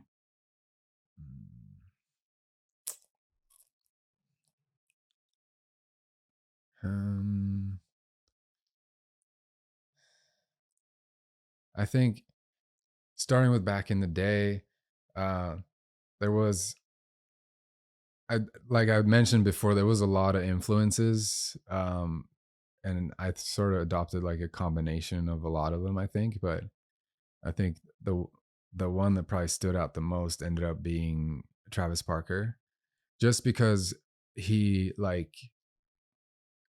brought it back to the fun, and it was like the most inspiring. Like, okay, that person just snowboards and it just looks like the best time ever. Like, it just looks like he's having a kick-ass time. And I just really I really love, I think that's important, you know, in the midst of having this, like in the midst of all the afterbangs, you know, In the midst of taking snowboarding too serious. It's like, Yeah. you're snowboarding. yeah. Calm down. And And then like in today's times, it's hard to just mention one, but like if I begin with, I'm not going to mention one rider in our project because they're all just individually so unique in that way. But just taking somebody outside of the project that I really admire and that I think maintains that to the highest potential is Rene. And he's just great because he's in front of the big screen on the contest side of things too, and he's just all in on the core long form snowboard films. Like he's just paying his dues, and he's just shining. He's just a joy to watch and an inspiration. A breath of fresh air in snowboarding. Like he's somebody who was not here before. You know what I mean? Like when a Heldor pops up, you're like, this is exciting. Another this is great new. example. Yeah. Mm-hmm. Career highlight. Return. I thought you were going to say DC ring. Was that a big one for you though? We're getting the DC Man, ring? yeah, of course. Yeah. Like even getting to meet Ken Block and like getting under his wing and like having him, he's like, I have so much gratitude for him and what he did for so many. He was like a dream come true enabler, like he put an infinite amount of people on the map, and like people like that, just that come onto the scene and as a great businessman, but with the vision of like, I want to enable as many kids as I can to like help them follow their dreams. Like that's a solid human being right there. And I think his spirit will keep shining for as long as this is a thing, and beyond that. Yeah, his ripple effect is amazing. It'll be felt forever. He changed the world 100%. One skill you wish you had. I don't know. Laser eyes? I don't like know. Superhero kind of thing, like supernatural skill. I don't know. You can say whatever you want, man. I thought laser eyes would be cool. Oh, I don't know. I'm pretty content. Wow. Well, I just enjoy learning, and I know like I'm not perfect, and like I have a lot to learn still, and I think I just want to cultivate that. Like, I don't want to stop wanting to learn something. So I think like acquiring a gift of a skill just without any strive or practice for it, I think isn't like that, doesn't bring that much satisfaction. Damn, that was so right. That question now sucks. Because it's true. Like one skill that you wish you had, and if you just had the skill without putting in the work, you wouldn't feel the benefit of getting the skill because you didn't do the process. So you never got, you never went along the journey. So you never got the high of the reward because you would just have the reward. Wow. Write a book. One trend or phase you wish that would come back into snowboarding. I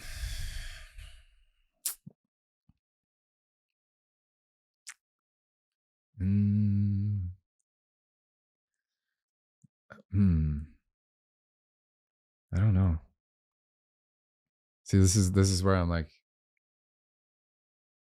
it's kind of waiting for it to come. Come on, the bandanas, Skittle colors.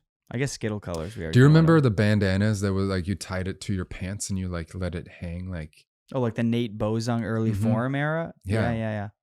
You want that to come back? I thought that was like so that people could tell that like this is your stance.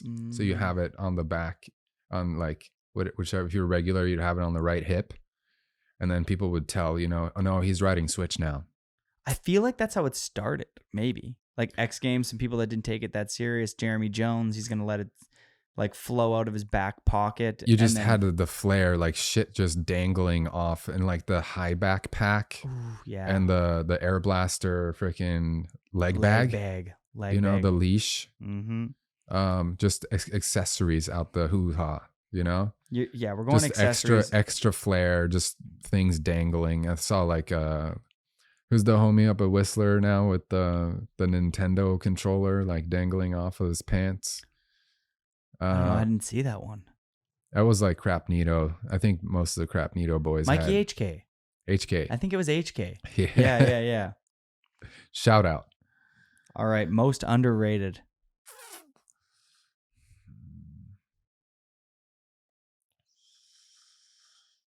Give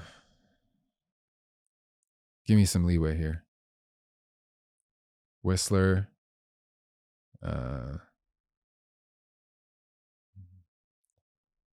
What do you mean by underrated? I love that pushback. That was dope. To me, underrated. Like somebody you feel like you're it's a good friend of you that deserves more. Well, I was gonna try and steer towards snowboarding. So somebody maybe you rode with at a contest that never got their shine, but was like, you're like, that guy's always so good. Or like somebody you rode, with for a couple years. Then probably like, Chaz Goldemon. As far as like somebody that was unapologetically just being themselves and didn't necessarily get like compensated for it, but at the same time, like financially maybe, even though he did like make a very good living, but he had to like say fuck it and just I'm gonna just attack all the contests and win everything in order to like sustain myself and pay my bills and stuff like that. He was just on the grind. But I think you might be like alluding to somebody that like you feel like they deserve more, like a higher pay from sponsors, like more coverage, more things more like that, more like opportunity maybe. Yeah, I don't know. It's like I think some riders just have a hard time figuring out if they really, really, really want it. You know what I mean? Like to go the extra mile. And then there's some people that just have bad luck, but underrated. Because if they're stuck in like a pattern of like not really giving it everything they got, maybe they do though, or they're like stuck in a pattern of like feeling like they should have more. But like there's like every local hill has like the style god, they're just like, how does shit come this easy to this person? Like, why aren't they like blowing up? But they just don't care. They're happy with where they're at. Maybe they just don't want, the fame or whatever. They just want to like continue snowboarding and do their thing and just have it be like their passion thing, and they're happy. Maybe they're just like a really good plumber and they just like helping people too, and it's just doesn't become like their end all be all, like a fanatic.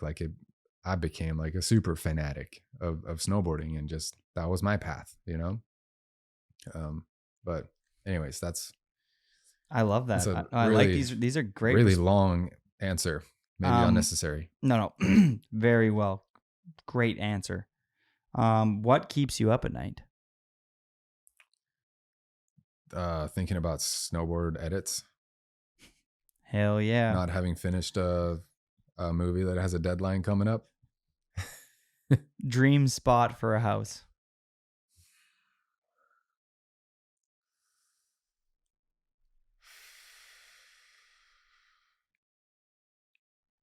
Costa Rica.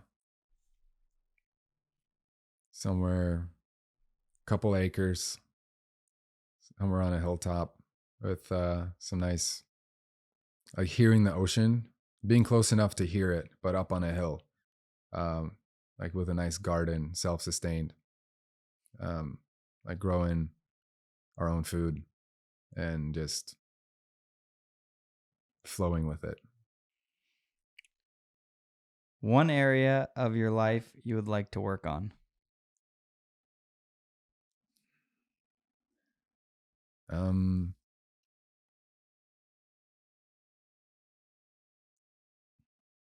I think it's like a holistic approach for me now. So just becoming just more, I don't know. Like, I feel like I'm working on a lot of different sides of myself in order to like just be a better person, you know? Like, and I think that's a very holistic approach, and just knowing that I have shit to work on. I have a lot of different areas I can grow, you know? I'm on like a path of wanting to just live in truth and be truthful with myself and be truthful to everybody I approach, and just living in truth. I think just the main part that it takes practice, you know, and like realizing sometimes like I haven't been truthful with myself even. and just coming to those realizations and then making a change, you know, like working on that. It takes work and practice. And I think I'm not setting myself like a deadline for when that, I don't know if that's ever going to be completed, but like I think it's just a good way of living. Who's going to win natural selection this year, men and women's? Mikey might take it again. You think a back-to-back W for Psycho? I think he's just getting started. So there might be some newcomers to the scene that could take it. Are you going back? I'm not sure yet. Okay. Yeah. I got to check in with my body and see if it's healthy for me to go this year after having dedicated my entire being to this film. But it'd be fun if I get there. I'm gonna be there for a reason. You got a woman? You got a lady who might take the W? We'll see. So Zoe's probably, I don't know if she's gonna be full commit to the Olympic qualifier. I think it's like a full-on Olympic qualifier year, but I just really enjoy watching her snowboard in the backcountry, and if she decides to go, then probably her. Who is the GOAT? Other than yourself? I think Travis. I think it's just kind of hard to get around him and his just contribution to pushing our sport to where it is today. And like just,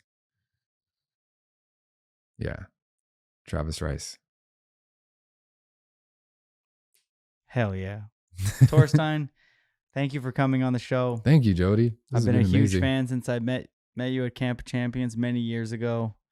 I was blessed to spend the middle of your career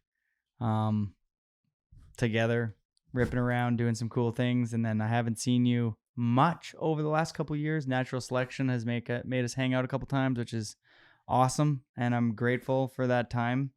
But this was amazing. It was sweet to deep dive. It was sweet to stay here at your Airbnb in Vancouver with you and your wife. Yeah, I hope that you get to relax, press the reset button. You're done. Premiere tour is done. Go home, relax, get some you time. And we're all excited for the return of Torstein, whenever that may be. Thank you, Go Jody. check out his new film, Return. Thank you, Jody. Sweet. Thanks, buddy. Thank you for everything you do for snowboarding. Love you, dog. Thanks for coming on, Love Tor. you too. Take care, everybody. Be a good person. Peace. See ya.